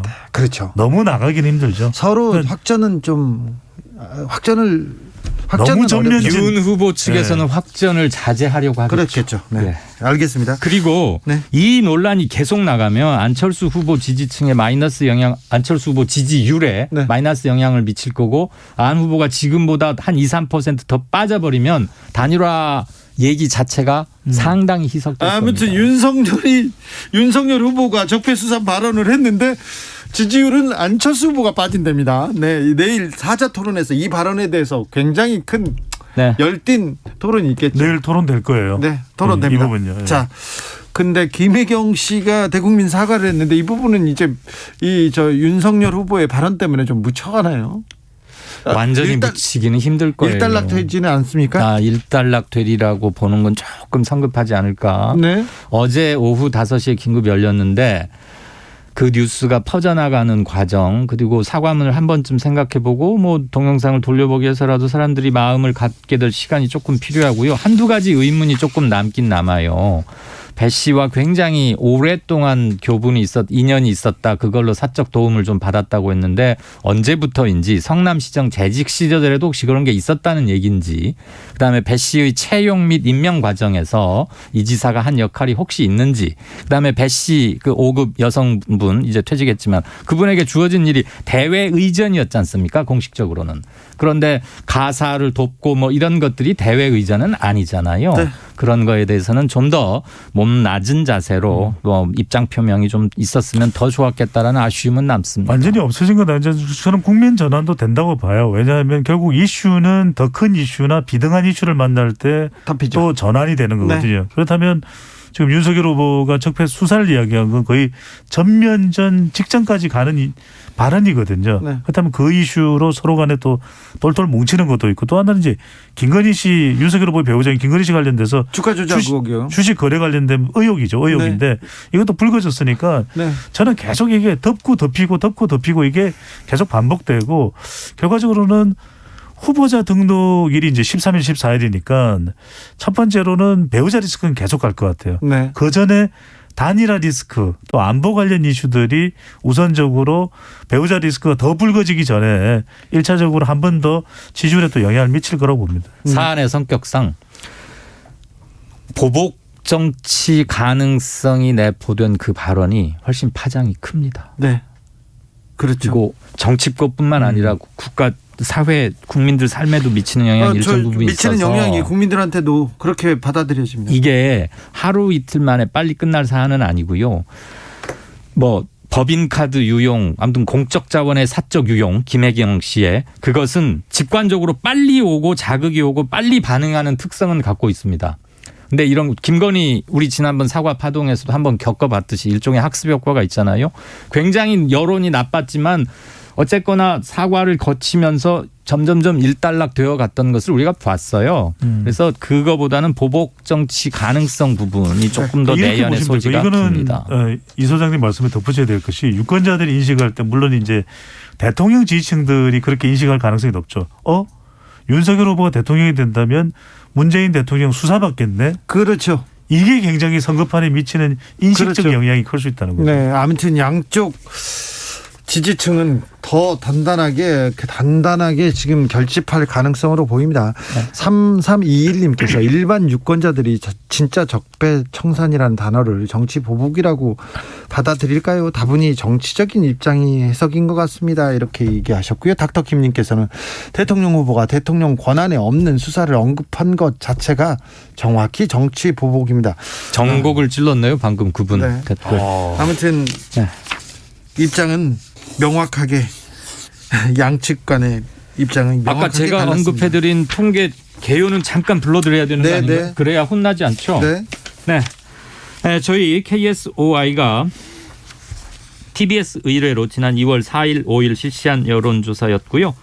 조사 인원은 1,011명, 플러스 마이너스 3.1%포인트에서 신뢰 오차 범위고요. 응답률은 9.4%입니다. 보다 자세한 사항은 중앙선거 여론조사 심의위원회 홈페이지 보시면 되겠습니다. 이제 단답형입니다. 여긴 질문입니다. 네. 크게 거셔야 됩니다. 신뢰도가 지금 걸려 있어가지고 양쪽 손을 저한테 걸던가 다른 걸 걸던가 해야 됩니다.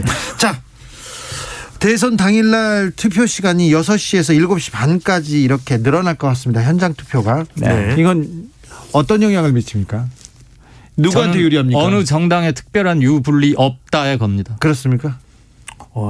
저도 이거 현재로서는 알기 힘들 것 같은데요. 네. 누가 더 코로나에 많이 걸리나 그런 거는 우리나라에서는 안 미칠까요? 코로나 바이러스가 무슨 뭐 특정 정당 지지하고는 아무 상관없는 거죠. 미국에서는 이거 영향을 미쳤어요. 네, 있었어요. 그렇죠. 네. 자, 또 두 번째로는 2030 지지율 지지층이 좀 움직이고 있습니까? 예. 지금요? 어떤 점에서 이렇게 영향을 받습니까?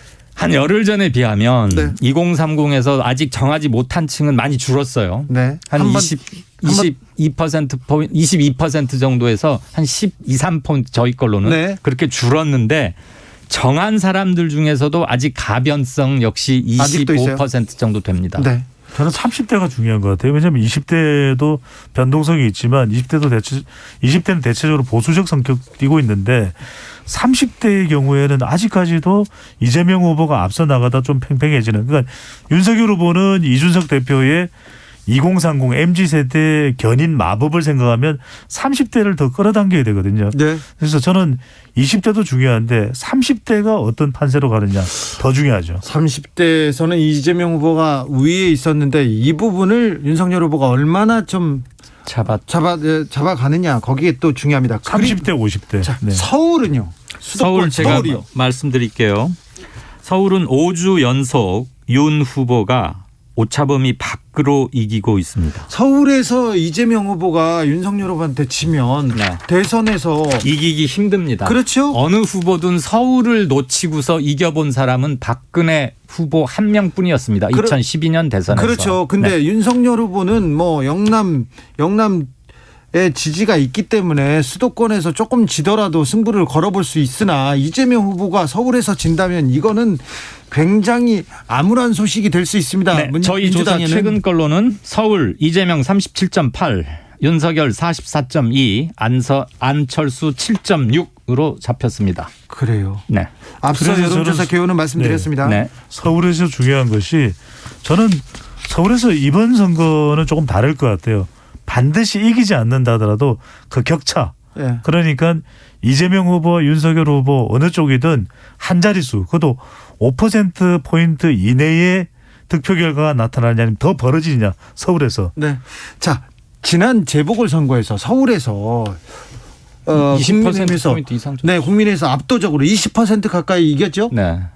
자, 근데 지금은 격차는 줄였지만 아직도 국민의힘이 민주당을 앞서 달리고 있습니다. 네.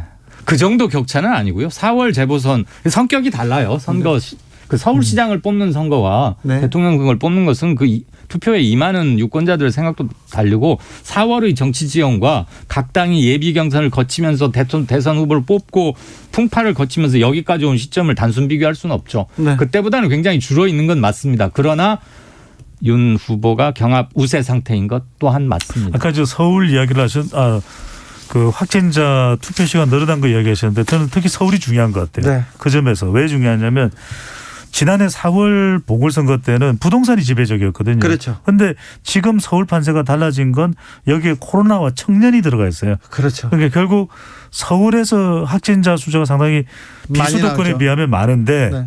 이들이 과연 투표소에 얼마나 가고 어떤 후보를 지지하느냐가 중요한 거죠.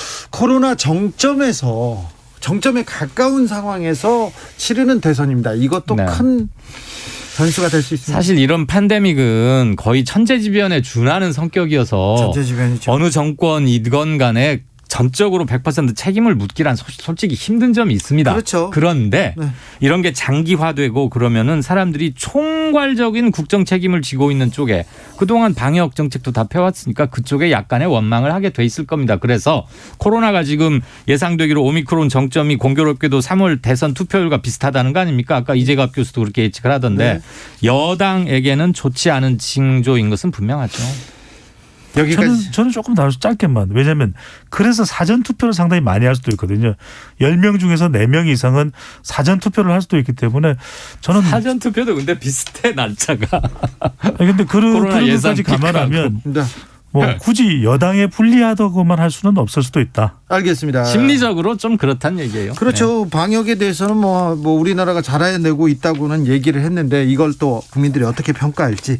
자, 지금까지 여론과 민심 읽어봤습니다. 이강윤, 배종찬, 이강윤 두 소장님 감사합니다. 고맙습니다. 감사합니다. 교통정보센터 다녀올게요. 이승민 씨. 네, 시각 교통정보입니다. 서울 양양고속도로 서울 방향으로 서종에서 밀리고 있는데요. 여기 퇴근 정체보다는 사고 여파입니다. 서종대교 1차로에서 사고가 났고요. 3km 구간 밀리고 있습니다. 영동고속도로 인천 방향으로는 동수원에서 부곡까지 막힙니다. 월곡 분기점에서 서창까지도 정체가 되고 있고요. 제2경인고속도로 인천 방향으로는 석수에서 광명까지나 남동에서 문학 사이 막히고요. 성남 방향으로는 문학에서 방향에서 서창 분기점까지 정체입니다.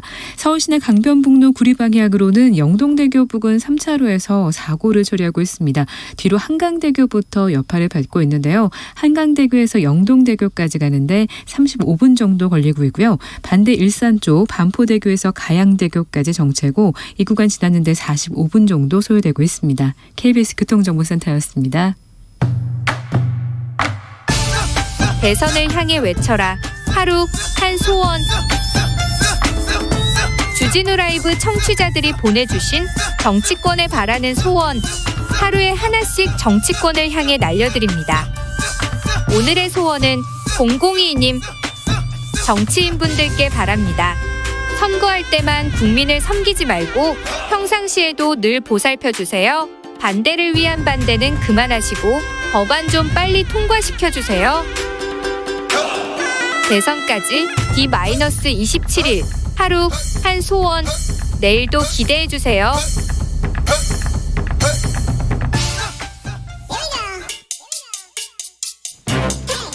뉴스를 향한 진지한 고민, 기자들의 수다. 라이브 기자실을 찾은 오늘의 기자는 한결의 김민아 기자입니다. 어서 오세요. 네, 안녕하세요. 어디에서 오세요? 지금 국회에서 왔습니다. 무슨 취재하다 오셨어요? 오늘은 저 단일화 관련해서 조금 단일화 진전이 어떤 있습니까? 분위기인지 분위기가 어떻습니까? 미묘하게 조금씩 열리고 있는 그런 느낌을 받았습니다. 단일화적으로? 네, 일단은 그럼 안 된다고 하기는. 네. 안철수 후보의 마음이 바뀌고 있습니까? 그건 이제 본인만 아는 거여서 본인이 결단할 일이어서 주변에서는 잘 모른다라고 얘기를 하고 있는데 그 안철수 후보가 기자들이랑 이제 질문 응답하면서 나오는 발언도 조금 가능성을 여는 듯한 분위기가 감지가 됩니다. 그렇습니까? 네.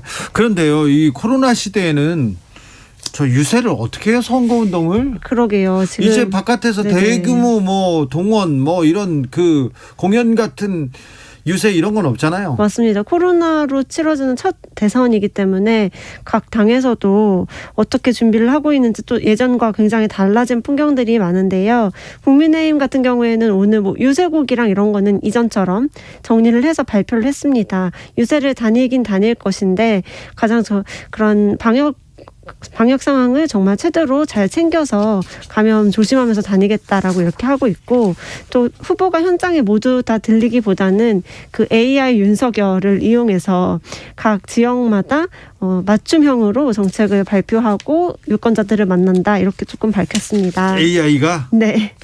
그런데 네. 지금 국회에서 정치권에서 네. 올림픽 네네. 돌발 변수가 된 그 중국 반중 감정 맞습니다. 이걸로 또 조금 미묘하게 갈립니다. 맞습니다. 사실 올림픽 같이 좀 대형 스포츠 경기가 있으면 정부에 유리하다라는 얘기가 있었어요. 올림픽에서 금메달 따고 또 만세 부르고 그러면 또 국뽕이 차오른다. 국가를 도와야 되는 거 아니냐. 네네. 그런 얘기 했죠. 맞습니다. 그래서 사실 그렇게 변수가 될 거라고 예상을 못했는데 이제 초반에 편파 판정 그 이야기가 나오면서 사실 지금 최근에 2030들이 그 많이 강조해왔던 불공정 이슈랑 연결을 시키려는 그런 모습이 많이 보이고 있고요. 예. 그리고 이제 중국과 반중 정서를 이용한 이제 국민의힘 쪽과 또 중국과 그 올바른 관계를 가져가야 된다라는 민주당 쪽이 이제 맞붙으면서 올림픽이 하나의 이슈가 되고 있는 상황입니다. 그러니까요. 네네. 아무래도 국민의힘 쪽에서 조금 약간 이 분위기를 즐기는 듯한 이런 소리들이 나옵니다. 네, 윤석열 후보 경우에는요, 그 쇼트트랙 편파 판정이 나오고 한복을 입은 그 소수민족 그 올림픽 개회식이 방영된 직후에 대한민국 역사를 중국에 편입시키려는 동북 공정이다. 그리고 이것들을 정치 외교적 사안의 결부까지 시켜서 그 포린 어페어스 기고문까지 이제 연달아서 나오게 됐는데 문재인 정부의 대중정책을 굴복이라고 지목을 하고 산불 입장 이거 선언을 하면서 고분고분한 태도를 보이고 있다라고 비판하는 목소리를 연달아 내놨습니다. 문재인 정부의 대중 정책은 굴복이다 이렇게 네네. 제목했어요. 맞습니다. 아까는 방금 전에는 우리 대통령하고 같은 생각이라고 했는데. 네, 이건, 그러게 말입니다. 네. 사안별로 나뉘고 사안별로. 있고. 네. 그런데 네. 김종인 위원장하고 윤석열 후보 만나기로 했잖아요. 윤석열 후보는 또 홍준표 의원하고도 만나기로 했는데 둘 다 못 만났어요. 왜 그래요? 네, 맞습니다. 김종인 위원장과 윤석열 후보가 사실 어제 만날 수 있다라는 그 예고 기사가 나왔었고요. 네? 김근식 교수 뭐 출판 기념회에 둘 다 참석한다라고 했다가 김종인 위원장이 불참하면서 그 만남이 불발이 됐습니다. 김종인 위원장은 오늘 이제 또 출판 기념회를 했는데 윤석열 후보가 여기 가지 않을까 생각을 했는데 윤석열 후보가 또 가지 않았어요. 아, 오늘 출판 기념회를 했어요? 네네, 김종인 위원장도 출판 기념회를 하셨거든요. 네. 그래서 분위기가 아직은 냉랭하구나라는 걸 감지를 할 수 있었는데, 네, 냉랭한 것 같더라고요. 네네, 김종인 전 위원장님이 오늘 그 본인의 행사 기념회에서 출판 기념회에서 하신 말씀이 굉장히 날이 서 있더라고요. 네. 누가 대통령 돼도 네. 암울하다. 네네, 암울하다 하고 이제 미래를 이렇게 내다 보시기도 했고. 부패 전행 일삼다 맞습니다. 실패하겠다. 뭐 네. 악담을 퍼붓더라고요. 맞습니다. 윤석열 후보가 그 수사를 해야 된다라고 밝힌 부분에 대해서도 안 했으면 좋을 말을 했다. 이렇게 또 지적을 했습니다. 네. 이 그 윤석열 후보의 그 수사 지적. 네네. 네. 적폐청산. 네네. 적폐청산 이 얘기에 대해서 국민의힘에서는 뭐라고 얘기합니까? 겉으로는 아주 그냥 상식적으로 하는 이야기인데 왜 이렇게 발끈을 하느냐라고 민주당 쪽에 화살을 돌리고 있는데 그냥 이제 정말 저희가 가까이 만나는 네, 당직자분들이나 이런 분들 얘기를 들어보면 안 해도 됐을 말이긴 하다라는 얘기를 많이 합니다. 네. 지금 이제 중도층을 1%, 2%, 3%만 가져와도 이기는데 더 유리해지는 건데 네. 그 사람들을 생각했을 때는 안 해도 될 말을 굳이 한 거 아니냐 이런 생각은 많이 가지고 있는 것 같습니다. 그리고 김혜경 씨 사과 그리고 또 장하성 김상조 펀드 이런 좀 호재가 생겼는데 네네. 윤석열 후보의 말 때문에 네, 이렇게 중도층한테는 확실히 좀 거부감이 드는 그런 말이고 본인도 사실 문재인 정부의 일원으로 있었기 때문에 자가당착이 되지 않을까 이런 예측도 나오고 있는 것 같습니다. 투표시간 연장 문제는 뭐라고 합니까? 국민의힘에서는? 국민의힘에서는 투표시간 연장해서 많은 사람들이 투표장에 나와야 된다라고 하고 있는데요. 당연하게도 이제 그 정권을 교체해야 된다라는 생각은 가지고 있는데 윤석열 후보를 찍기에는 조금은 망설이고 있는 그런 분들이 투표장에 안 나올까 봐 그걸 굉장히 걱정하고 있기 때문에 네. 많은 사람 투표해야 된다라고 주장합니다. 이준석 네. 후보는 이준석 후보래요. 이준석 대표는 네. 안철수 후보를 계속 때리잖아요. 맞습니다. 계속 때리고 뭐 단일화 이런 식으로 가면 안 된다고 계속 반대하지 않습니까? 네. 당내에서는 뭐라고 합니까? 근데 어떻게 보면은 역할 분담이 굉장히 제대로 됐다라고 평가를 합니다. 그래요? 네, 안철수 후보는 때리고. 네네, 때리고 한쪽에서는 달래고 이렇게 역할 분담하면서 어쨌든 이 판을 국민의힘 중심으로 가져갈 수 있다라는 점에서는 조금 점수를 주고 있는 것 같습니다. 아, 그렇군요. 근데 안철수 후보 쪽에서는 굉장히 기분 나빠가지고. 네, 너무나 불쾌하고 있죠. 나 쟤랑 얘기 안 해. 이렇게 얘기하고 있습니다. 맞습니다. 네, 그러니까 뭐 이준석 대표가 지금 전략적으로 안철수 후보를 때리고 있다. 이렇게 보고 있군요. 국민의힘에서는. 네. 알겠습니다. 네. 지금까지 기자들의 수다 한결의 김민아 기자였습니다. 감사합니다. 네, 감사합니다. 고생하세요. 네.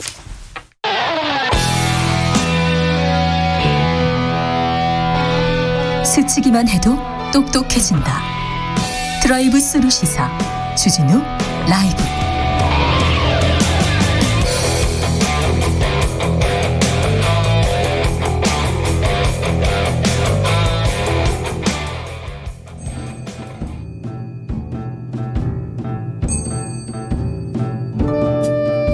태초에 철학이 있었다.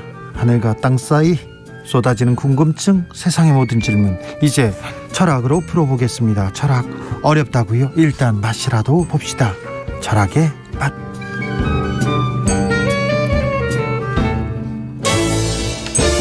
정치철학자 김만곤 박사 오셨습니다. 어서 오세요. 네, 안녕하십니까. 김만곤입니다. 오늘은 박사님과 단둘이 1대1로 제가 수업을 들어보겠습니다. 오늘은 철학의 맛 중국 이야기 좀 해보려고 합니다.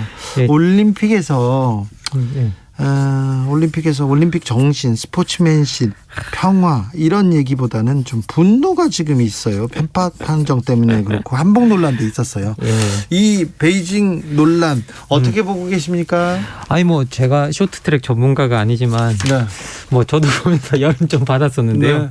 뭐 황대현 선수나 헝가리 선수가 뭐 장면을 보니까 뭐 특별히 반칙도 보이지 않고 오히려 상대편이 반칙을 한 게 아닌가 싶은 이제 헝가리 선수 같은 경우는 또 명백하게 그런 장면도 있었기 때문에 뭐 저도 화는 좀 났던 것 같습니다. 아니 철학자가 이렇게 고매하신 철학자도 화가 납니까? 아니 무슨 소리십니까? 이게 가장 이게 원초적인 부분이고요. 뭐 제가 아무리 개인이라 그래도 저도 뭐 이 국가의 일원이고 당연히 화가 나고요. 그 부분 그리고 또 한복 공정 같은 경우 뭐 한복 같은 것들 뭐 좀 그거는 제가 봤을 때는 어떻게 보면 이게 의식주에 해당하는 가장 문화에서의 기본적인 부분이잖아요. 그런 부분들을 좀 건드렸기 때문에 그게 그걸 바라보는 입장에서는 별로 기분이 좋을 수도 없고 그리고 이걸 그냥 소수민족들이 자기들이 포함하고 있는 소수민족들의 그냥 복장을 보여준 거다라는 식으로 이야기는 하고 있지만 또 문제는 뭐냐라고 하면 정작 중국 내에서 신장, 위구르 등에서 볼 수 있듯이 소수민족에 대한 탄압이 이루어지는 상황에서 이런 이미지들을 선전용으로만 사용했다는 점에서도 좀 문제는 있다라는 생각이 듭니다. 예전에는 이러진 않았던 것 같은데 최근에 특히 젊은 사람들 중에 중국 조선족에 대한 반감, 반중정서가 혐오까지도 이렇게 가는 사람도 있습니다. 뭐 이게 최근에 이게 엄청난 것 같은데요. 실제 2020년 동아시아 연구원의 그 조사한 자료를 보니까요.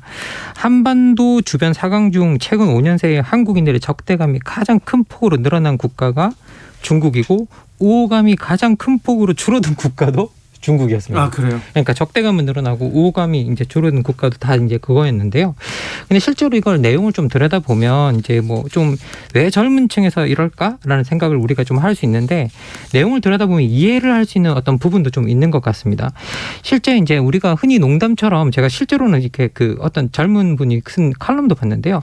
반중 정서 앞에는 젠더 갈등도 없다라는 식으로 이야기를 하더라고요. 아, 그래요? 그래서 대단하네요. 이게 그 정도로 반중 정서가 심한 모양인데 그런데 이 반중 정서가 형성되는 곳이 주로 인터넷이 그렇죠. 이제 그런데 특정 사이트. 그런데 특정한 인터넷 사이트겠지만 여기서도 또 이해할 만한 부분이 하나가 있는 게 중국의 애국주의 홍위병이라고 해서 21세기 홍위병이라고 해서 이제 분노 청년이라고 불리는 집단들이 또 있다고 합니다. 근데 이게 1990년대 말 이제 중반부터 활동한 이제 소위 말해 중국의 인터넷 애국주의 청년주의자들의 집단이라고 합니다. 그래서 그분들 심각해요. 아주 심각하다 그러는데요. 아주 심각해요. 그래서 이게 뭐 분노 청년이라 불리는 이 집단들이 중국에 대해서 조금이라도 뭐 요기를 한다든가 중국에 대한 반감을 표현하면 우르르 몰려가서 거기 좌표 찍고 뭐 거기서 몰려가서 난장을 치는 어떤 일들이 지금 일어나고 있고요. 그래서 이 분위기 속에서 이제 그 집단 내에서는 중국이 그 무엇보다 중요한 아이돌 취급을 받는다고 합니다. 이게 조국보다 사랑스러운 아이돌은 없다. 라고 해서 중국이 최고의 이제 집단으로 꼽히고 있고 그리고 이제 또 더 큰 문제는 뭐냐면 중국 내 이 집단 내에서 한국을 어떻게 인식하느냐를 봤더니 한국을 문화 도둑이라고 여기는 이제 경향이 되게 모든 것은 중국에서 비롯되었다. 문화 도둑이요? 그렇죠. 니네들이 속국이고 우리 문화적 세례를 받았는데 한국이 이제 와서 중국 문화를 훔쳐간다. 이게 뭐 보니까 사건이 하나 있긴 있었더라고요. 2011년에 한국에서 이제 그 한자의 동이족 창제설이 나왔더라고요. 그러니까 한자를 우리 민족이 만들었다는 거죠. 우리 문자다. 근데 이게 중국에서 대서특필되면서 난리가 났었다고 합니다. 그것도 그래서 이게 어떻게 보면 야, 우리 한자를 니네들이 만들었다고 그리고 니네들 문자라고 이제 거기서부터 엄청난 반감이 시작되었다고 하는데요. 그래서 지금 중국 청년 세대와 우리 청년 세대 사이에 엄청난 문화적 갈등이 지금 있고요. 그리고 실제로 이걸 갖다가 우리 청년들 같은 경우에는 뭐 BTS 사건이라든지 뭐 효리 사건이라든지 여러 가지 그런 사건들을 통해서 되게 일상 속에서 문화적으로 느끼고 있기 때문에 문화적 위협으로 느끼고 있다라고 이제 이야기를 하는 부분을 저도 확인을 했었습니다. 7853님께서 반중 정서는 중국 스스로가 만든 겁니다. 6466 한복도 그렇고 쇼트트랙도 그렇고 중국은 왜 미국한테 밥 맞고 우리나라를 괴롭히는지 모르겠어요. 그런데요. 저는요. 일본 제 또래나 제 친구들은 일본에 대한 반일 감정은 엄청납니다. 지소미아 분쟁 때 반일 감정 들불처럼 일어나고 불매운동도 있고 그런 친구들 많은데 중국하고 우리 일본은 중국하고 한국은 일본한테 또 식민 지배도 당했고 전쟁도 항상 일본이 일으켰으니까 일본에 대한 반일 감정은 그렇다고 보는데 이거 이제 또 반중 감정이 계속 고조되는 거는 이거는 어떻게 차이가 있다고 봐야 됩니까? 실제 이제 뭐 이 부분에 대해서는 왜 그렇게 이제 제가 최근에 이제 임명묵 작가가 쓴 글을 봤더니요. 이제 이렇게 아주 젊은 청년 세대의 작가인데 그 작가가 이제 지금 현재 많은 기성세대들이 우리한테 왜 중국이 그렇게 싫으냐고 물어본다. 그럼 우리는 또 역으로 물어보겠다. 왜 그렇게 중국이 좋으냐. 지금 봤을 때 항상 우리 젊은 세대들이 봤을 때는 중국에게는 늘 우리가 실리적으로 접근해야 된다라고 이야기를 하면서 일본과 미국에 대해서는 대할 때는 그 실리가 사라지고 되게 원칙 같은 것들이 나오기 시작한다라고 이야기를 합니다. 그래서 대하는 태도가 다르다. 되게 이중잣대다라는 이야기를 하고 있고요. 그리고 지금 현재 실질적으로 어떤 문화적 위협이나 이런 것들로 봤을 때는 중국에서 이제 사실 어떻게 보면 가장 근본적인 문화적인 부분을 많이 건드리는 게 있는 것 같고요. 그리고 또 이 게임 세대 입장에서 봤을 때는 이 게임하는 와중에 또 뭐라고 해야 될까요? 중국에서 이제 부정 프로그램이나 핵 프로그램 같은 걸 써서 그 규칙들을 망치고 그 규칙들을 허무는 그런 역할을 되게 많이 했기 때문에 자기들 세대에 있어서는 어떻게 보면 훨씬 더 반감이 많고 그리고 실질적으로 우리가 중국으로부터 훨씬 더 많은 소리를 듣고 많은 억압을 당하는 것 같은데 우리가 제대로 소리를 못 하고 있는 것 같아요. 많은 교류도 있고요. 또 유학생들도 중국 유학생들이 많습니다. 7817님께서 젊은 층에서 반중 정서가 높은 이유는요. 대학에서 잘 확인됩니다. 홍콩 사태 때 티베트 인권 관련 대자보가 붙으면요. 친구로 보였던 중국 유학생들이 득달같이 달려들어가지고요. 포스트잇 테러를 막 합니다. 한국은 소국이고 빠지라는 태도.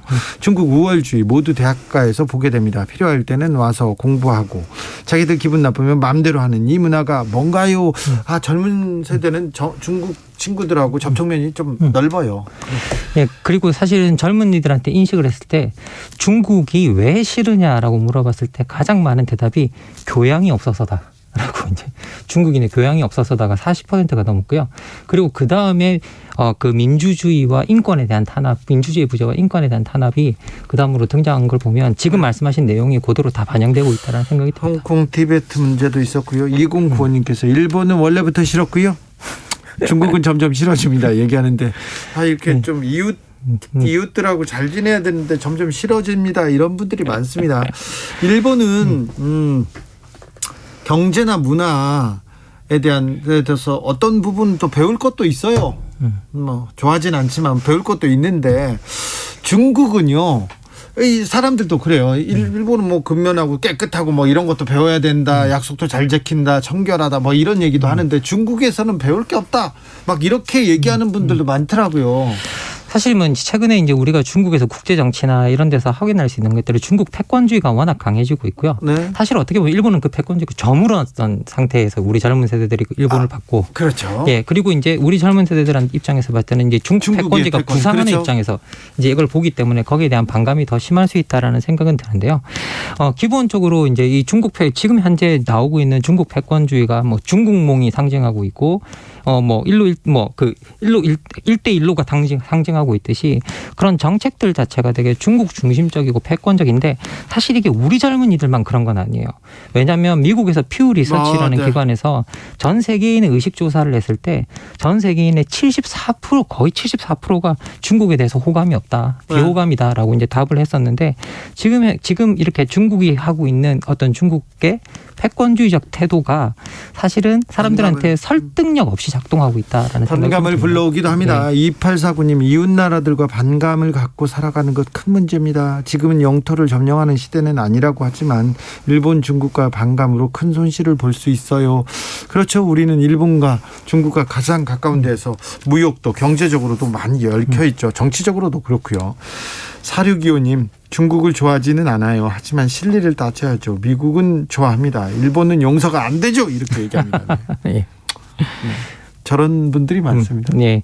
뭐 실제로 우리가 이제 실리 이야기를 또 많이 하시는데요. 우리가 아까 제가 실리 왜 중국에서는 실리를 이야기하다가 미국과 일본으로 가면 그렇지 않냐라고 말씀하시는 분들이 많은데 사실은 중국이라는 국가와 미국과 일본이라는 국가의 성격 대비 좀 그런 것 같아요. 네. 근본적으로 미국과 일본 같은 경우에는 우리가 어느 정도 국제적으로 약속이 되면 그것에 대해서 깨는 경우가 별로 없는데 네. 어쨌든 뭐 반감이 생기더라도 중국 같은 경우에는 우리가 한안령에서 볼 수 있을지 자기들이 분위기만 바뀌면 공산당이 결정만 하면 뭐든지 다 바뀔 수 있는 체제이기 때문에 그러니까요. 그 실리를 추구하는 방식이 훨씬 더 어려운 국가라는 건 명백해 보입니다. 네, 굉장히 좀 네. 까다로움, 대국이라고 말하는데 까다롭습니다. 중국이 대국으로 군림하길 원합니다. 대국의 면모를 좀 갖추기 위해서 노력해야 되는데 이번 올림픽도 이게 뭡니까? 스포츠예요. 잔치고 축제인데 거기 예, 와가지고 맞습니다. 그렇게 이러면 뭐하러 이렇게 불렀는지 잔치집에 와서 반칙 쓰고 있는 걸 보면 전 세계가 불쾌하죠. 예, 기본적으로 이제 어떤 대국이라고 하면 이제 자기들의 자부심을 고양하는 방법을 생각하는데 주로 그 자부심을 고양하는 방법이 우월성을 통해서 확보하게 되는데요. 네. 그런데 그 우월성을 확보하는 방식 자체가 억지로 뭔가 우월성을 확보하게 될 때 그거는 그 사람들을 설득하기보다는 오히려 반감만 일으킬 수밖에 없는데 지금 현재 중국이 이제 그런 상황에 놓여 있다라는 생각이 좀 듭니다. 중국과의 관계 중요하고요. 반중 정서를 어떻게 우리 국민들한테 좀 누그러뜨리고 상호 점진적으로 같이 이렇게 앞으로 나가느냐 이런 문제 중요할 텐데 이런 문제를 정치가 좀 풀어야 되는데 정치가 또 좀 이걸 이용하는 측면이 있어요. 그렇습니다. 최근에 뭐 이제 우리 대선 후보가 우리 뭐 그 외국인 의료보험 이야기를 네. 하면서 또 그 이야기를 또 했었는데요. 그리고 그 외국인 의료보험 이야기할 때 콕 집어서 이야기한 또 집단이 이제 중국인들을 네. 이제 집어서 이야기를 해서 또 문제가 좀 되었던 부분이 있는 것 같습니다. 그런데 이제 그런 이야기를 할 때는 좀 사실에 기반을 했으면 좋겠어요. 근데 외국인 의료보험이 상당히 뭐 대손실을 입은 것처럼 이야기했는데 실제로 외국인 의료보험 같은 경우에는 뭐 2020년 기준으로 5,700억 흑자가 났었고요. 네. 그리고 이제 지난 4년간을 돌이켜보면 1조 4천억 원 이상의 흑자를 남겼던 부분이 있습니다. 네. 그리고 중국인들한테 좀 많이 지출되고 있는 부분은 우리나라에 거주하고 있는 중국인 숫자가 압도적으로 많아요. 많죠. 예. 그렇죠. 그래서 그런 일이 일어나고 있다라는 것. 그래서 뭔가 그런 것들을 이야기할 때 사실에 기반해서 뭐 할 말을 하는 건 좋지만 사실에 기반해서 하는 게 좋겠다 생각이 듭니다. 네, 윤석열 후보님 잘 들으셨죠? 자, 철학의 맛 여기서 정리하겠습니다. 오늘 결정적인 한마디 해주십시오. 한자는 중국에게, 한복은 한국에게, 판정은 공정하게. 네, 판정은 공정하게. 지금까지 김만곤 박사였습니다. 감사합니다. 수고하셨습니다. 네. 주진우 라이브는 마지막 황제 테마 음악 들으면서 여기서 물러가겠습니다. 오늘 돌발 퀴즈의 정답은 AM, PM 아니고요. RM입니다. RM. 네, 훌륭한 아티스트죠. 저는 내일 오후 5시 5분에 돌아오겠습니다. 지금까지 주진우였습니다.